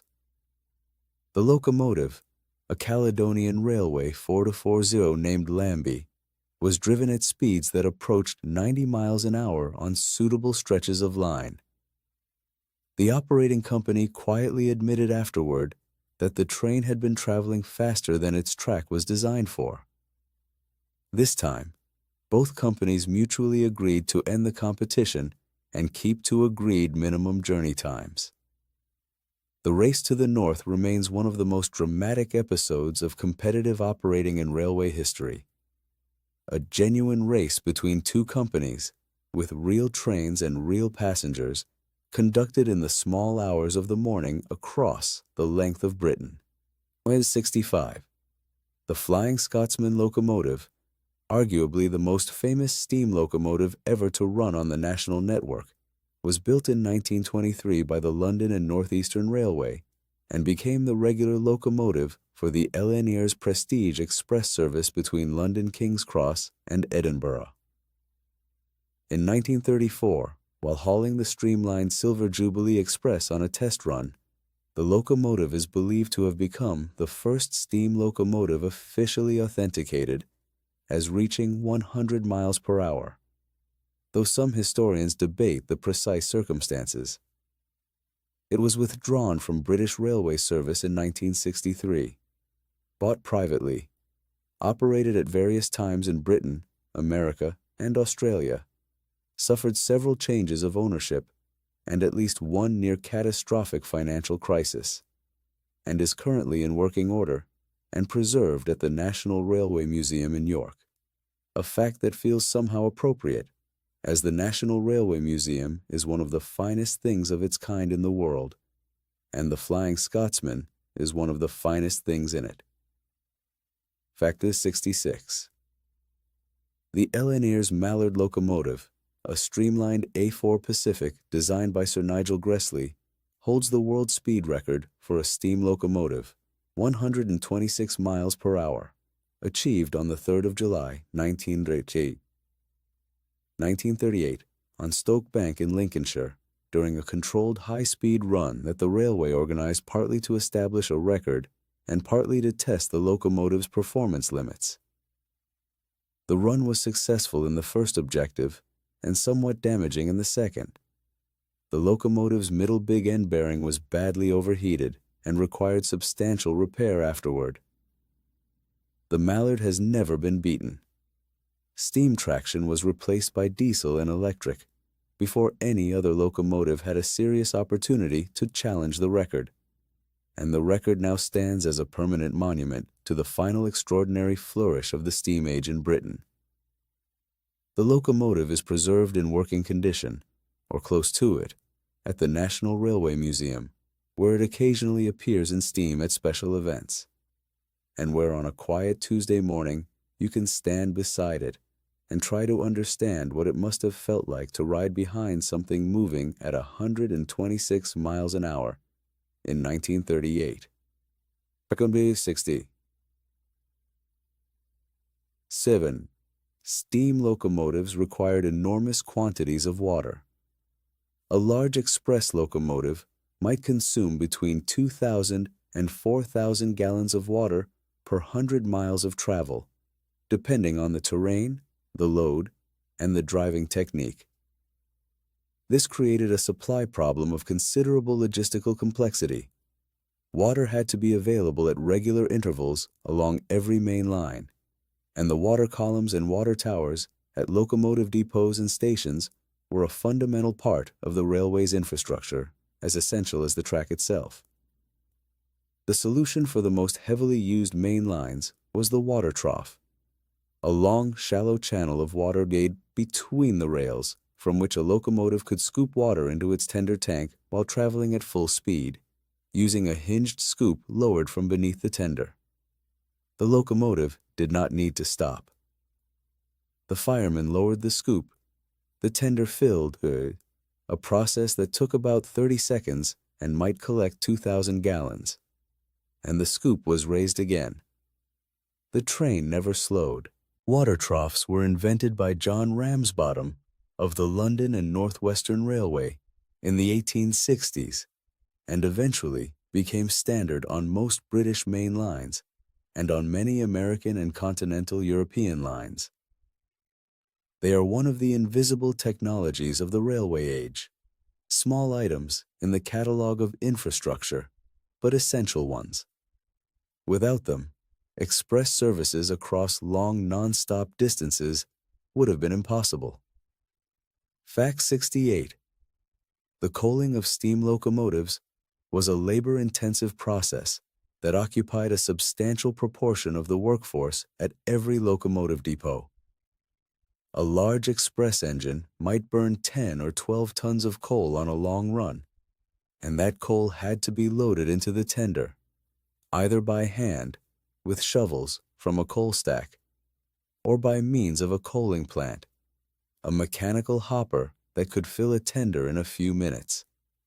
The largest coaling plants at the biggest locomotive depots, Nine Elms in London, Crewe, Doncaster, Swindon, were substantial industrial structures designed to handle hundreds of locomotives per day.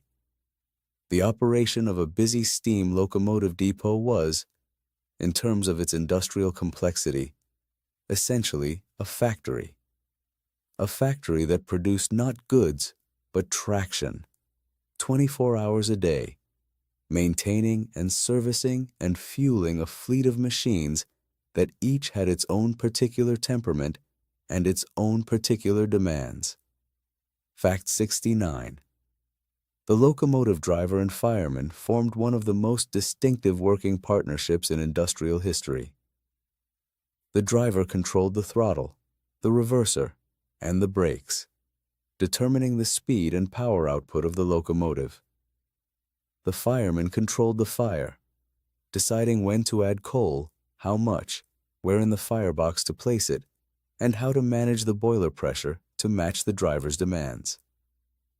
A good fireman was not simply a coal shoveler. He was managing a complex thermodynamic system, balancing fuel input against steam output, anticipating the driver's needs before they were expressed. The relationship between a regular driver and his fireman, because they were almost invariably assigned to each other on a regular basis, working the same turns week after week, was one of the most consequential working relationships in the industrial world. They spent more time together, in conditions of more concentrated mutual dependence, than almost any other pair of workers in any other industry. They knew each other's habits, each other's rhythms, each other's ways of dealing with difficulty. When a driver retired, his fireman often described the loss in terms that went beyond the merely professional. Fact 70. The footplate, the cab of a steam locomotive, was, in the early decades of the railway, entirely open to the elements. The crew had no roof, no windscreen, no protection from rain, wind, or the blowback of smoke and steam from the boiler. This was partly a matter of design priority, and partly a reflection of the view, common among railway managers, that engine crews were sufficiently robust that comfort was not a primary consideration. The cab was progressively enclosed over the decades, but the improvement was often grudging and incomplete. Even late in the steam era, many British locomotive classes had cabs that were notably drafty and uncomfortable by any reasonable standard, with side windows that admitted rain and cab doors that rarely fitted properly. The locomotive crews worked in conditions that would be considered unacceptable in almost any other industry, in weather that ranged from the merely cold to the genuinely dangerous, maintaining machinery that was simultaneously hot enough to kill and powerful enough to destroy. They did this for wages that were decent by working-class standards of the time, but bore no obvious relationship to the skill and endurance the work required. This is where Part 2 ends. The railways have now built their cities and their suburbs, set their clocks, fed their populations, and created the great stations and the great locomotive performances that define the golden age at its peak. In Part 3, the story moves outward, beyond Britain and across the world, to the American continent and its transcontinental dream, to India and Africa and Australia, to the wars that railways made possible and the wars that railways were fought over, and to the beginning, quiet and gradual at first, of the age that would eventually replace them. There is a particular quality to the American landscape that makes the story of the Transcontinental Railroad almost impossible to overstate. You have to try to hold the scale of it in your mind, not the scale of a country you can cross in 5 hours by air, but the scale of a continent that in 1860 took months to cross by wagon, through desert and mountain and grassland that stretched so far in every direction that the horizon felt like a wall. The Mississippi River was already, by the middle of the 19th century, a boundary of sorts. The eastern half of the continent was settled and mapped and connected by rail. The western half was, from the perspective of the American government and the American railroad companies, something to be conquered. The word conquest is not too strong. What happened to the American West in the second half of the 19th century, and what the railroad made possible, was an act of territorial reorganization on a scale that had no precedent in human history. And the railroad was at the center of it, not just as a transportation system, but as an instrument of policy, a tool of expansion, a physical assertion of national intention driven into the ground at a rate of several miles a day. Fact 71. The Pacific Railroad Acts of 1862 and 1864, signed by President Abraham Lincoln during the Civil War, authorized the construction of a transcontinental railroad across the American continent and provided the two companies building it, the Union Pacific, building westward from Omaha, Nebraska, and the Central Pacific, building eastward from Sacramento, California, with land grants and government bonds to fund the work. The land grants were extraordinary in scale. For every mile of track laid, each company received a checkerboard of alternating square miles of federal land on either side of the right-of-way. Over the course of the project, the two companies collectively received around 44 million acres of federal land, an area larger than the state of Missouri. The bond subsidy varied by terrain: $16,000 per mile on the flat plains, $32,000 per mile on the high plateau, and $48,000 per mile in the mountains. This created a financial incentive that was not always well aligned with engineering quality. The faster the track was laid, the more money was earned, and the temptation to lay track quickly rather than carefully was not always resisted. Some sections of the original Transcontinental Railroad had to be substantially rebuilt within a few years of their completion. Fact 72. The Central Pacific's workforce, building eastward through the Sierra Nevada mountains of California, was largely Chinese. At the peak of construction, the Central Pacific employed around 10,000 Chinese workers, men who had come to California during the gold rush of 1849 and its aftermath, and who found in the railroad a form of employment that was dangerous, poorly paid, and available. They were paid less than their white counterparts for doing the same work, housed in separate camps, and denied the credit they deserved in most contemporary accounts of the railroad's construction. The Chinese workers' contribution to the Transcontinental Railroad was genuinely extraordinary. It was Chinese crews who drilled and blasted the summit tunnel through 40 feet of solid granite at the crest of the Sierra Nevada, working through the winter of 1866 to 1867 in conditions that included snowfall of over 40 feet and temperatures that regularly killed men. They worked from both ends of the tunnel and from two intermediate shafts sunk from above, meeting in the middle with an accuracy that testified to engineering skill of a high order. The tunnel took 13 months to complete. Fact 73.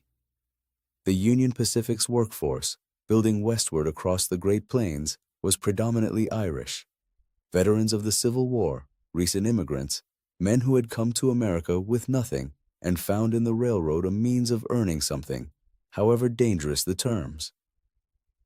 They too worked in conditions of considerable hardship. The plains in summer were brutally hot, water was scarce, and the Sioux and Cheyenne nations, whose territory the railroad was crossing without permission or negotiation, resisted the intrusion with raids on construction parties that were frequent, sometimes lethal, and entirely understandable, given what the railroad represented for the future of their lands. The Union Pacific's construction was protected by the United States Army, which escorted the work parties and engaged in military operations against the Plains nations throughout the construction period. The connection between the railroad and the destruction of the Plains nations' way of life is direct and unambiguous. The railroad enabled the buffalo hunting that eliminated the great herds. It brought settlers who claimed the land. It carried the soldiers who enforced the treaties that reduced the nation's territory to a fraction of what it had been.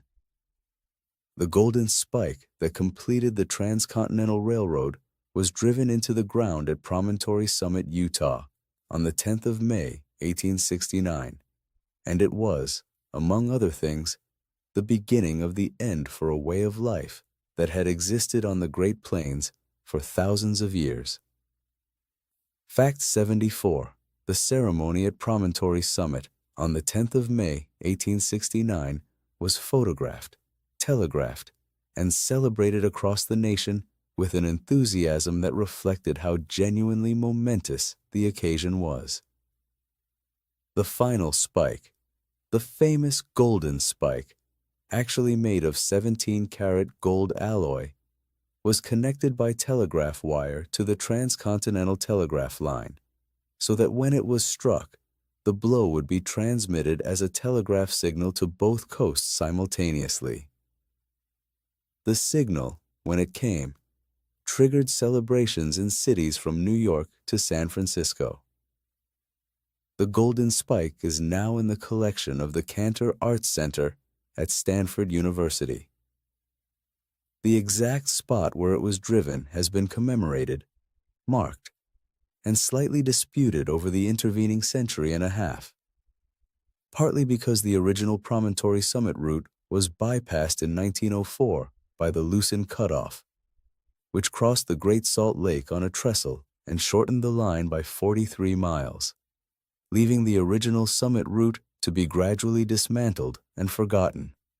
The National Park Service has since reconstructed a section of the original line at the site, and two replica locomotives face each other on restored track at the exact spot where the original ceremony took place. Fact 75. The American railroad system grew with a speed and on a scale that makes the British Railway Mania look modest. By 1870, the United States had around 53,000 miles of railroad. By 1900, that figure had grown to nearly 193,000 miles, the largest railway network in the world, built in 3 decades, across a continent that had been largely trackless at the start of the period. The investment required was colossal. The engineering challenges were immense, and the human cost, in deaths among construction workers, in displacement of indigenous populations, in the economic disruption of communities that found themselves either bypassed or overwhelmed by the railroad, was very large. The American Railroad also produced some of the most spectacular corporate corruption in the history of capitalism. The Crédit Mobilier scandal, which emerged in 1872, revealed that the directors of the Union Pacific had created a construction company, the Crédit Mobilier of America, which they controlled, and had awarded it the construction contracts for the railroad at inflated prices, effectively paying themselves twice from public funds. Congressional investigations found that shares in Crédit Mobilier had been distributed to members of Congress in return for favorable treatment. Several prominent politicians were implicated, including the sitting vice president.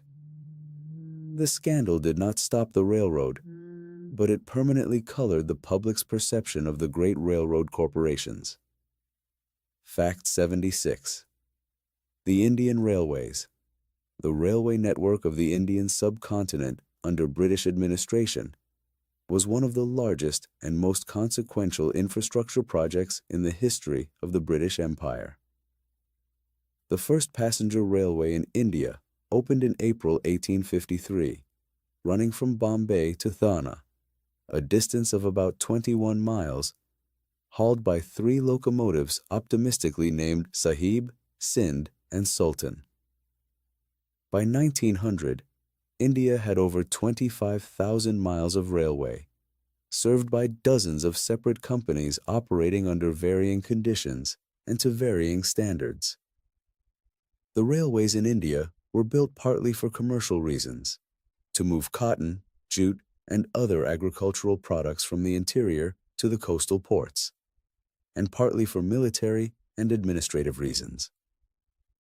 The ability to move troops rapidly across the subcontinent was considered by the British administration to be essential to the maintenance of imperial control, particularly after the Indian Rebellion of 1857, which had partly succeeded because of the British Army's inability to move quickly enough to suppress it in its early stages. Fact 77. The Indian railway network was built with a break of gauge, or rather, with multiple gauges, that created a legacy of incompatibility that India is still in the process of resolving today. The main lines were built to the broad gauge of 5 feet 6 inches, wider even than Brunel's 7-foot gauge. Many branch lines were built to meter gauge, 1 meter between the rails, and some to the even narrower 2-foot gauge used in hilly terrain. The result was a network in which a journey from one part of the country to another might require changing trains at a gauge break, transferring luggage, and continuing on a different kind of train entirely. The experience of Indian railway travel in the Victorian era was, for ordinary passengers, radically different from the experience in Britain or America.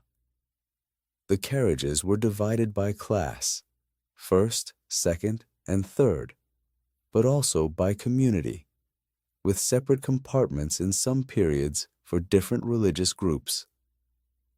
The distances were enormous, the journeys could last for days, and the conditions in third class, where the majority of passengers traveled, were by any comfortable standard extremely primitive. Third-class passengers on Indian railways in the late 19th century often had no seats, no bedding, no sanitary facilities, and very little protection from the heat. Fact 78. Mahatma Gandhi's experience of Indian railway travel was, by his own account, formative. His famous ejection from a first-class railway compartment in South Africa in 1893, when a white passenger objected to sharing a compartment with an Indian man, and Gandhi was removed by railway police despite holding a valid first-class ticket, is often cited as a pivotal moment in his political development. It was on railways that Gandhi saw, with particular clarity, the mechanisms by which colonial power organized and enforced social hierarchy, the segregated compartments, the differential treatment, the everyday humiliations of a system built for some people's convenience at other people's expense. Gandhi subsequently traveled almost exclusively in third class on Indian railways as a deliberate political statement, and his accounts of those journeys are among the most vivid descriptions of ordinary Indian railway travel ever written. He was not a comfortable man by the standards of his class and education, and he found much of what he observed in third class appalling. The overcrowding, the lack of sanitation, the treatment of passengers by railway staff. But he believed that political leaders had to share the experience of the people they represented, and the railway was where that experience was most concentrated and most visible. Fact 79. The railways of Africa were built almost entirely for the benefit of European colonial powers and their commercial interests, and the human cost of their construction, paid by African workers under conditions that ranged from the exploitative to the brutal, is an essential part of their history. The Uganda Railway, which ran from the Indian Ocean coast at Mombasa to Lake Victoria, a distance of nearly 600 miles through territory of extraordinary geographic challenge, was built between 1896 and 1901 using indentured labor from British India, the workers being brought to East Africa specifically because the colonial administration believed African labor could not be organized at the scale required. The construction of the Uganda Railway killed large numbers of workers from disease, from accidents, and, during one particularly terrible period near Tsavo in 1898, from lion attacks.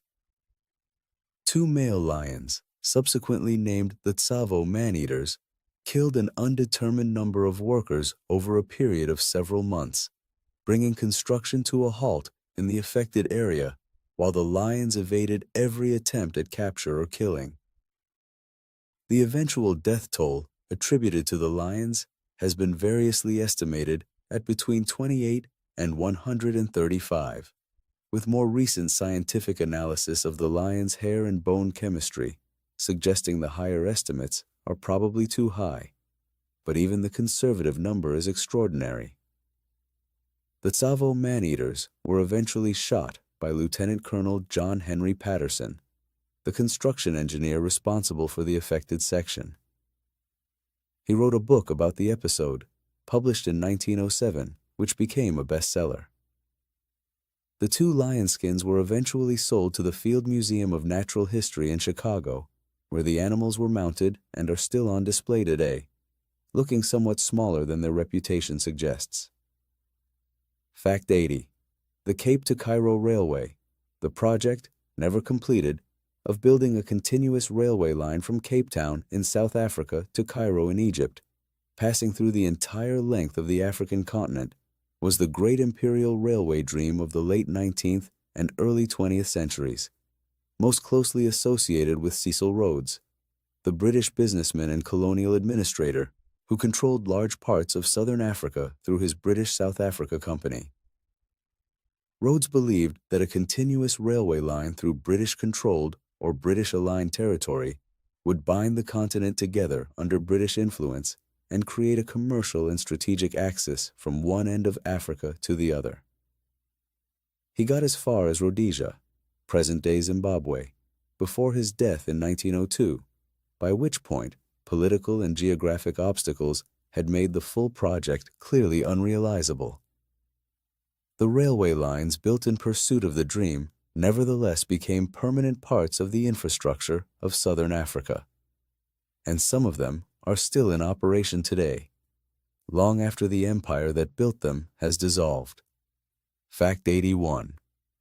The Trans-Siberian Railway, which runs from Moscow to Vladivostok on the Pacific coast of Russia, a distance of over 5,700 miles, is the longest railway line in the world and was, at the time of its construction between 1891 and 1916, the largest engineering project in human history.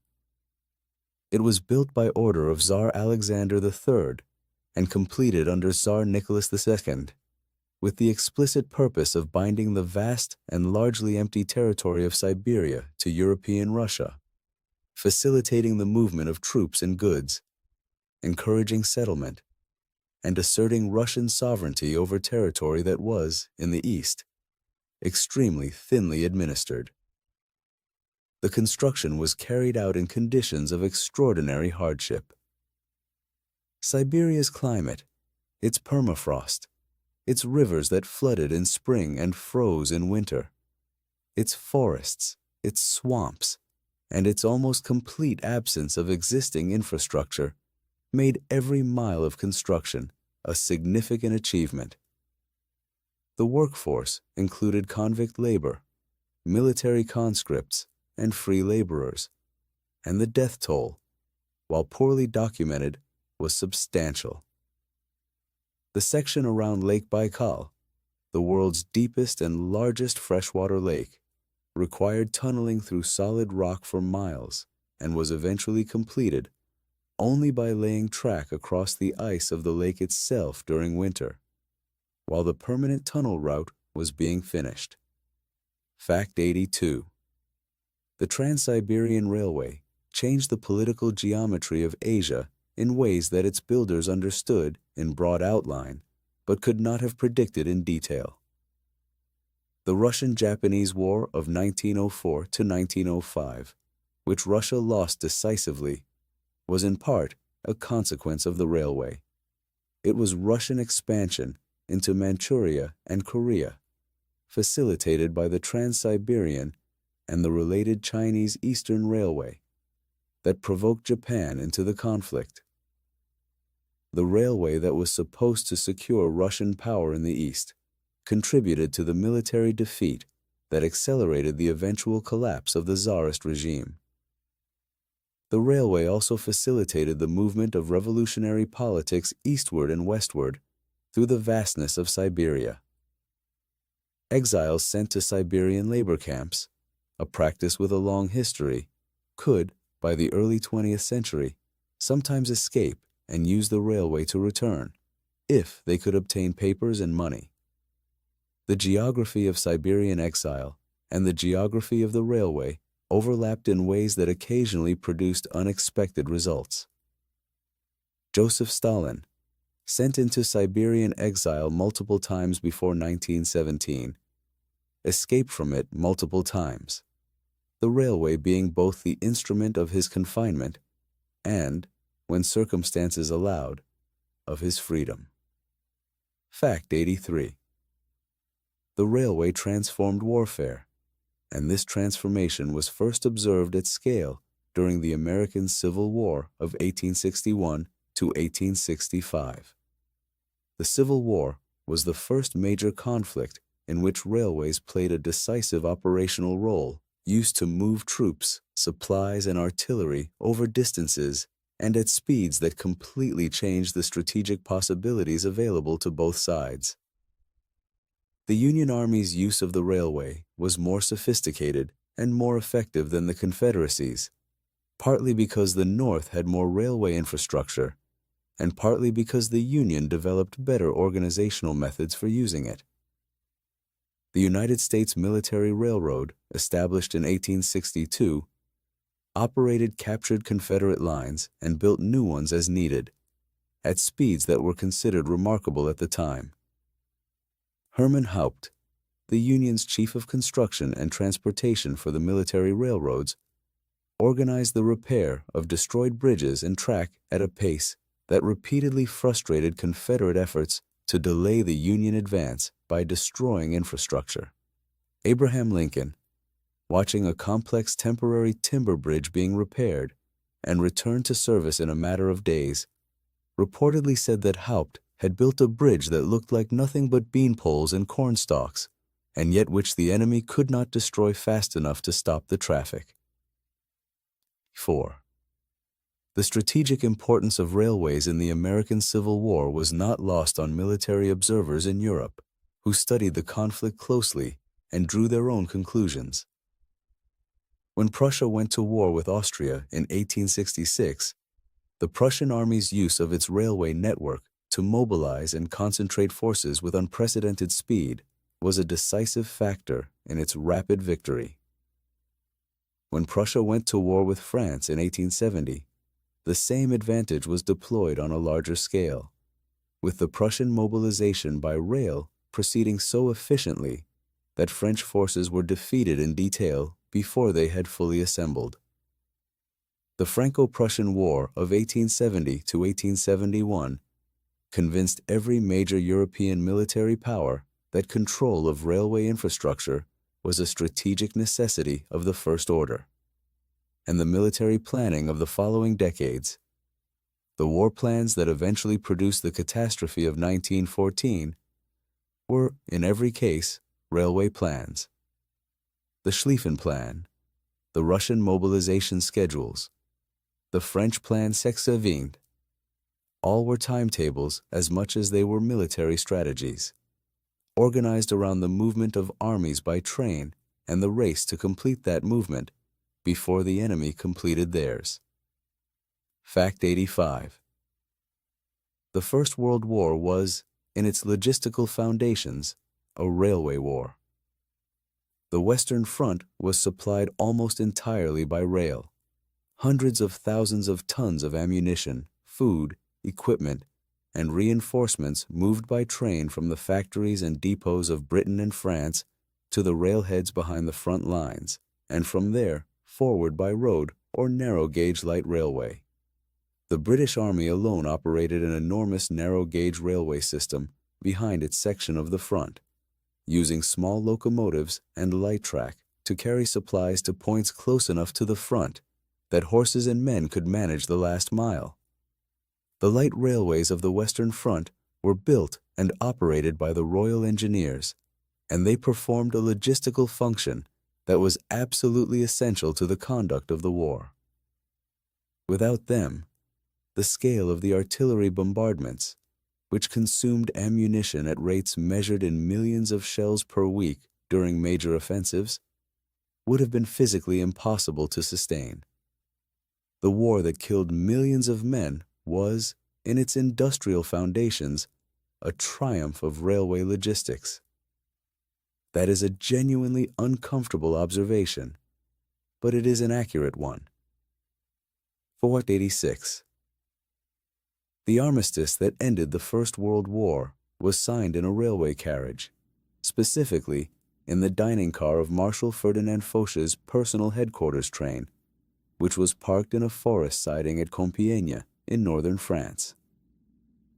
The carriage was chosen partly for logistical reasons and partly for the privacy it offered during the negotiations. It became, almost immediately, one of the most historically charged railway vehicles in existence. The carriage was preserved, displayed in a museum at Compiègne, and then, in June 1940, removed from the museum by Hitler's orders and taken to the exact forest clearing where the 1918 armistice had been signed, so that the French armistice of 1940 could be signed in the same carriage, on the same spot, in a deliberate reversal of the humiliation of 1918. After the ceremony, Hitler ordered the clearing monuments destroyed and the carriage taken to Berlin. It was destroyed, whether by Allied bombing or by German action to prevent its capture, in 1945. And the replica now at Compiègne was assembled from surviving original fittings and period photographs. The forest clearing, the stone markers, and the replica carriage are now a memorial to both armistices and to the peculiar historical weight that a single railway vehicle accumulated in the space of 22 years. Fact 87. The Second World War placed railways under stresses that the golden age of steam had never contemplated. In Britain, the railway network was nationalized for the duration of the conflict, as it had been in the First World War, and operated under conditions of extraordinary pressure, moving troops, evacuees, military equipment, and the goods of a war economy simultaneously, on infrastructure that was being worn out faster than it could be maintained, and that was subject to regular bombing by the Luftwaffe. The locomotives and rolling stock inherited from the pre-war companies were worked far beyond their normal cycles. Maintenance was deferred. New construction was redirected toward military requirements, and by the end of the war, the condition of the British railway network was poor.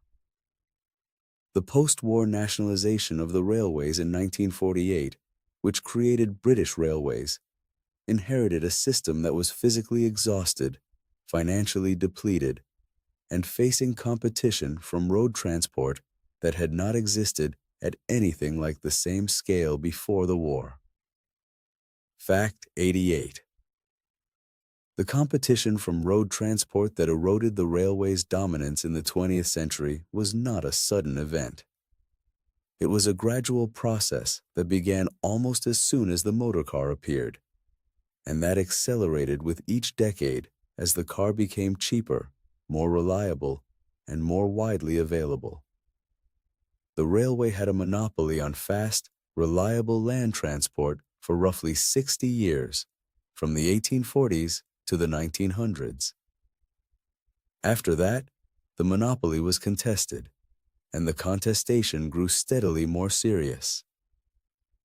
The motor lorry, which appeared in useful commercial form by the 1910s and 1920s, was particularly damaging to railway freight revenues, because it offered door-to-door delivery that the railway, operating between fixed stations, could never match.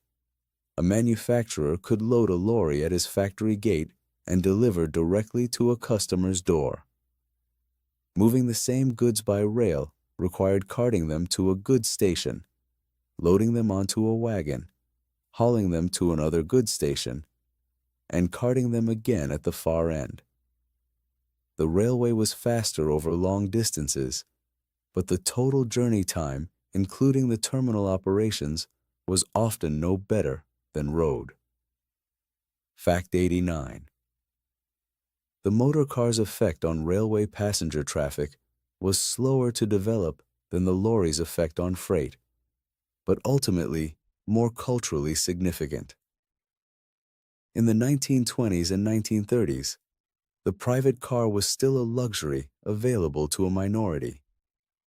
By the 1950s and 1960s, it was becoming a mass-market reality in Britain and America, and with it came a new kind of freedom.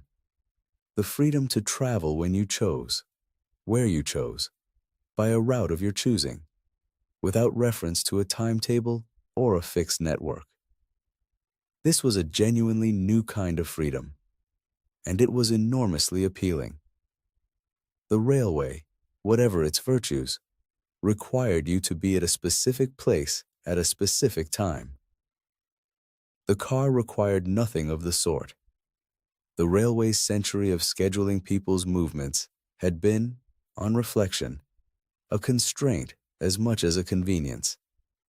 And when an alternative appeared that removed the constraint, a very large number of people chose it, regardless of whether the car was actually faster, cheaper, or more comfortable by any objective measure. Fact 90. The beaching cuts. The program of railway closures recommended by Richard Beeching in his 1963 report, The Reshaping of British Railways, and implemented through the 1960s under successive governments, reduced the British railway network by roughly a third. Over 5,000 miles of route were closed, along with over 2,000 stations. The cuts were designed to eliminate the least profitable parts of the network and concentrate resources on the routes that carried the most traffic. The economic logic was coherent, if not uncontested. Beeching's analysis showed that half of the railway's route mileage carried only 4% of its traffic, and that a large proportion of its losses were generated by a small number of lightly used rural lines. Closing those lines, the argument ran, would allow the railway to become profitable and to invest in improving the services that remained. What the analysis could not fully capture was the value of the closed lines to the communities they served, the environmental cost of moving their traffic to the roads, and the possibility that railways closed in the 1960s might be extremely useful again 50 years later. Some of the communities that lost their railways in the Beeching era have never fully recovered their economic connections. Some of the closed routes are now being seriously considered for reopening, at costs vastly greater than the savings achieved by closing them. Fact 91. The last regular steam-hauled mainline passenger service in Britain ran on the 4th of August, 1968. The end of 140 years of steam traction on the national network. The final services were operated by British Railways standard-class locomotives on routes in northwest England, and they were accompanied by extraordinary crowds. Enthusiasts who had traveled from across Britain and beyond to witness the end of something that had defined their world, and, in many cases, their emotional landscape since childhood. The locomotives ran carrying headboards with the words, "The End." The platforms were packed. People climbed onto station roofs and crowded into every available position along the line side to photograph and film and simply watch. There was a quality to those August crowds that went beyond railway enthusiasm. It was grief of a particular kind. The grief for something that was going away and would not come back. The grief for an era whose passing most people had not noticed while it was happening and could not avoid noticing now that it was done. British Railways subsequently imposed a ban on steam locomotives operating on the national network, partly for operational reasons and partly it was widely suspected, to prevent the kind of publicity and public emotion that the final steam services had generated. The ban was lifted in 1971, and steam locomotives have operated on the national network for special excursions and charter trains ever since. Fact 92. Steam traction survived in regular mainline service far longer in other parts of the world than in Britain. In China, steam locomotives continued hauling freight trains on certain lines until the early 2000s, making China the last country in the world to operate steam traction on a significant scale on its national railway network. In India, the last steam-hauled broad-gauge mainline trains ran in the 1990s, though narrow-gauge steam railways, including the famous hill railways to Darjeeling and Ooty, continue to operate in preservation. The Darjeeling Himalayan Railway, which climbs from the plains of West Bengal to the hill station of Darjeeling through extraordinary mountain scenery using small B-class steam locomotives on 2-foot gauge track, has been a UNESCO World Heritage Site since 1999. It is still operating. The locomotives that work it are over a century old in some cases, maintained by a combination of extraordinary engineering ingenuity and the kind of institutional commitment to a particular way of doing things that becomes, over time, a form of culture. Fact 93. The preservation movement, the extraordinary phenomenon by which hundreds of redundant steam locomotives were saved from the scrapyard by private individuals, railway preservation societies, and eventually national museums, began almost as soon as the withdrawal started. The first organized preservation effort in Britain produced the Tallylyn Railway in Wales, which was taken over by a volunteer preservation society in 1951, and is generally considered the world's first preserved railway operated by volunteers. The man most responsible for inspiring and organizing the Tallylyn preservation was L.T.C. Rolt, Tom Rolt, an engineer and writer whose books about canals, railways, and the industrial landscape of England are among the finest ever written about those subjects. Rolt was not a sentimentalist. He understood that the railway was an industrial artifact with a functional history, and he believed that preserving it was both a historical obligation and a form of respect for the men who had built and operated it. His approach set a tone for railway preservation that the best of the movement has maintained ever since. Fact 94. The Great Western Society, the Severn Valley Railway, the North Yorkshire Moors Railway, the Bluebell Railway, the Keighley and Worth Valley Railway. These are among the dozens of preserved railways in Britain that operate steam locomotives on their own private track, maintained by combinations of paid staff and volunteers, carrying paying passengers on services that in some cases are of considerable length and operational complexity.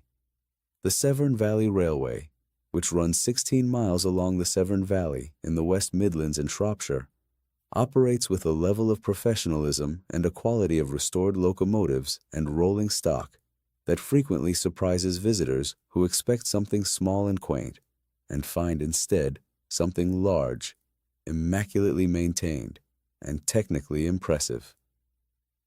The locomotives that work the line, including examples from several of the pre-nationalization British companies, some of them restored to their original liveries and working in conditions close to those they were built for, are among the finest surviving examples of steam engineering in the world.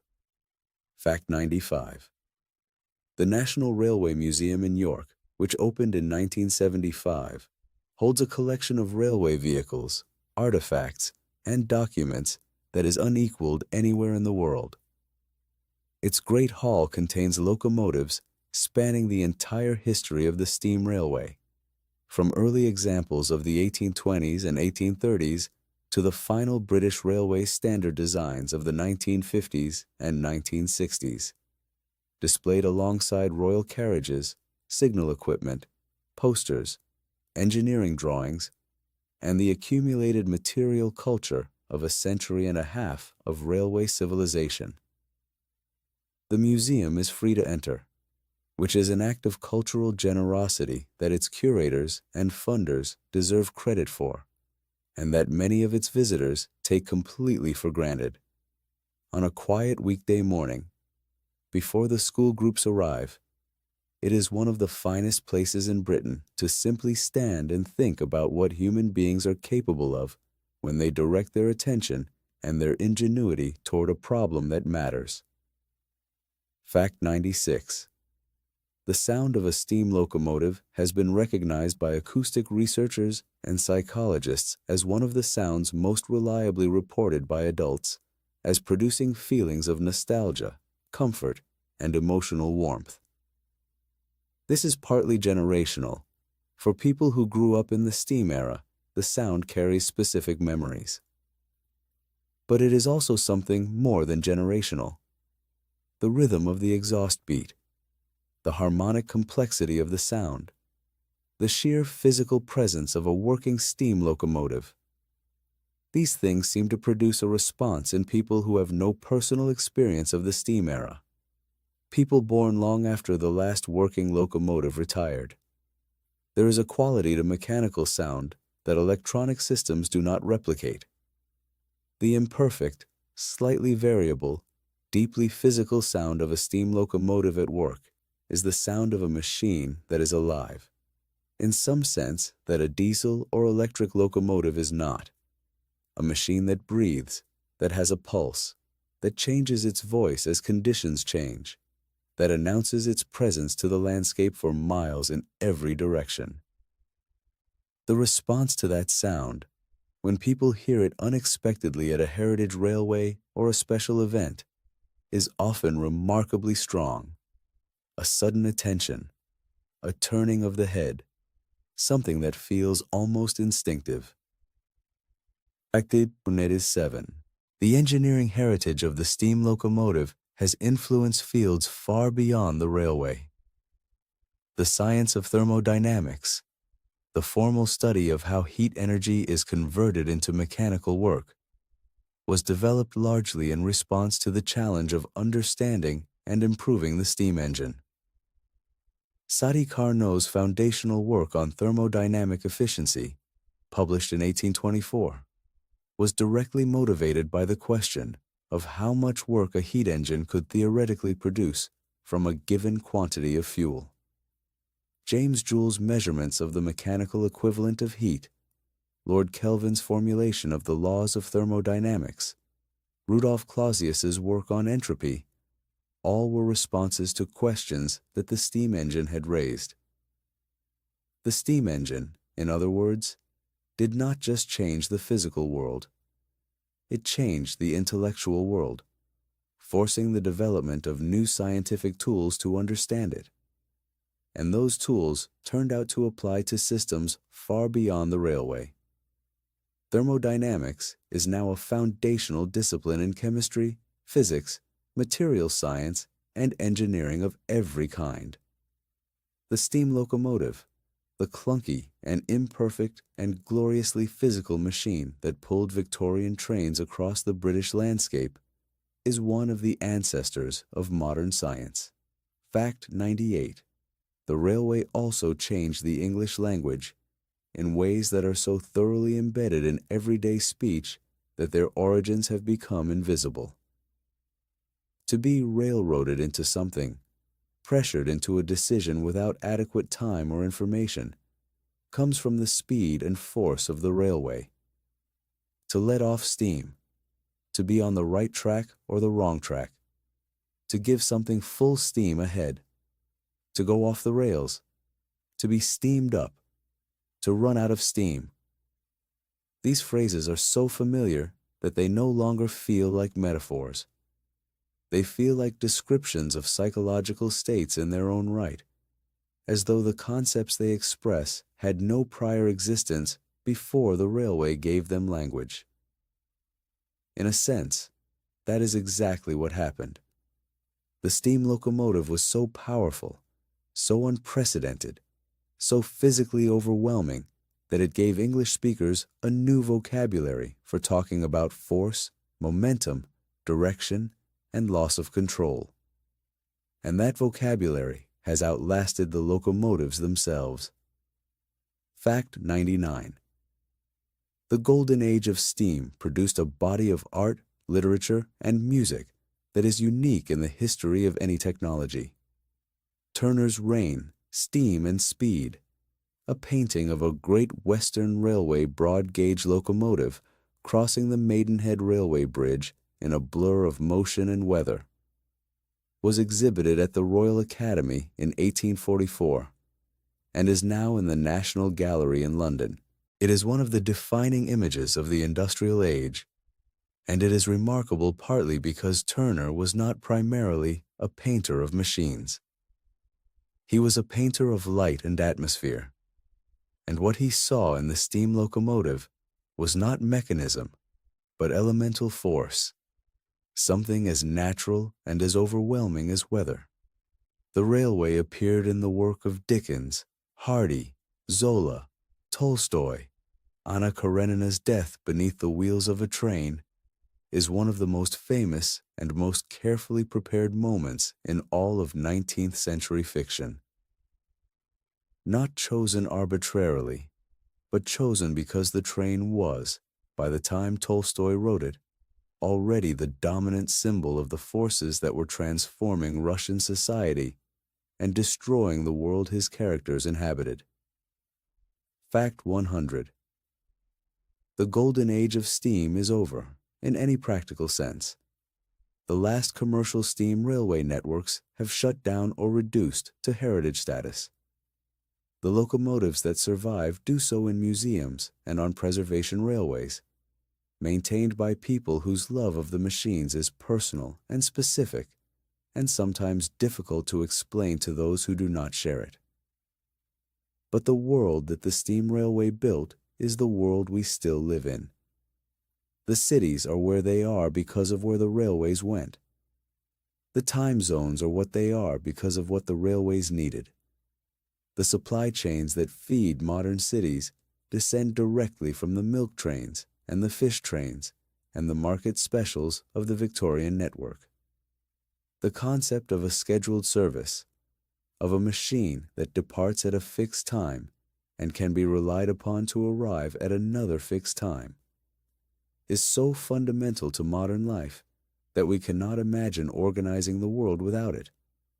And we owe that concept, in its modern form, to the railway. The navvies who built the lines are buried in unmarked graves in churchyards beside tracks they never rode.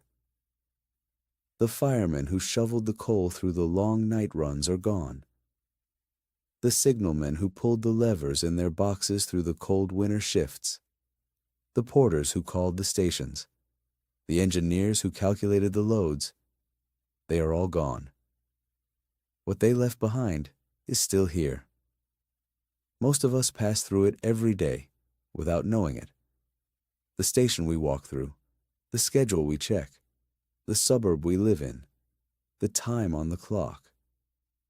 All of it has roots that go back to a cold morning in a Welsh valley in February 1804, when a large Cornishman named Richard Trevithick watched his machine move for the first time and understood, in the way that only the person in the room when something new begins can understand, that nothing was going to be quite the same again.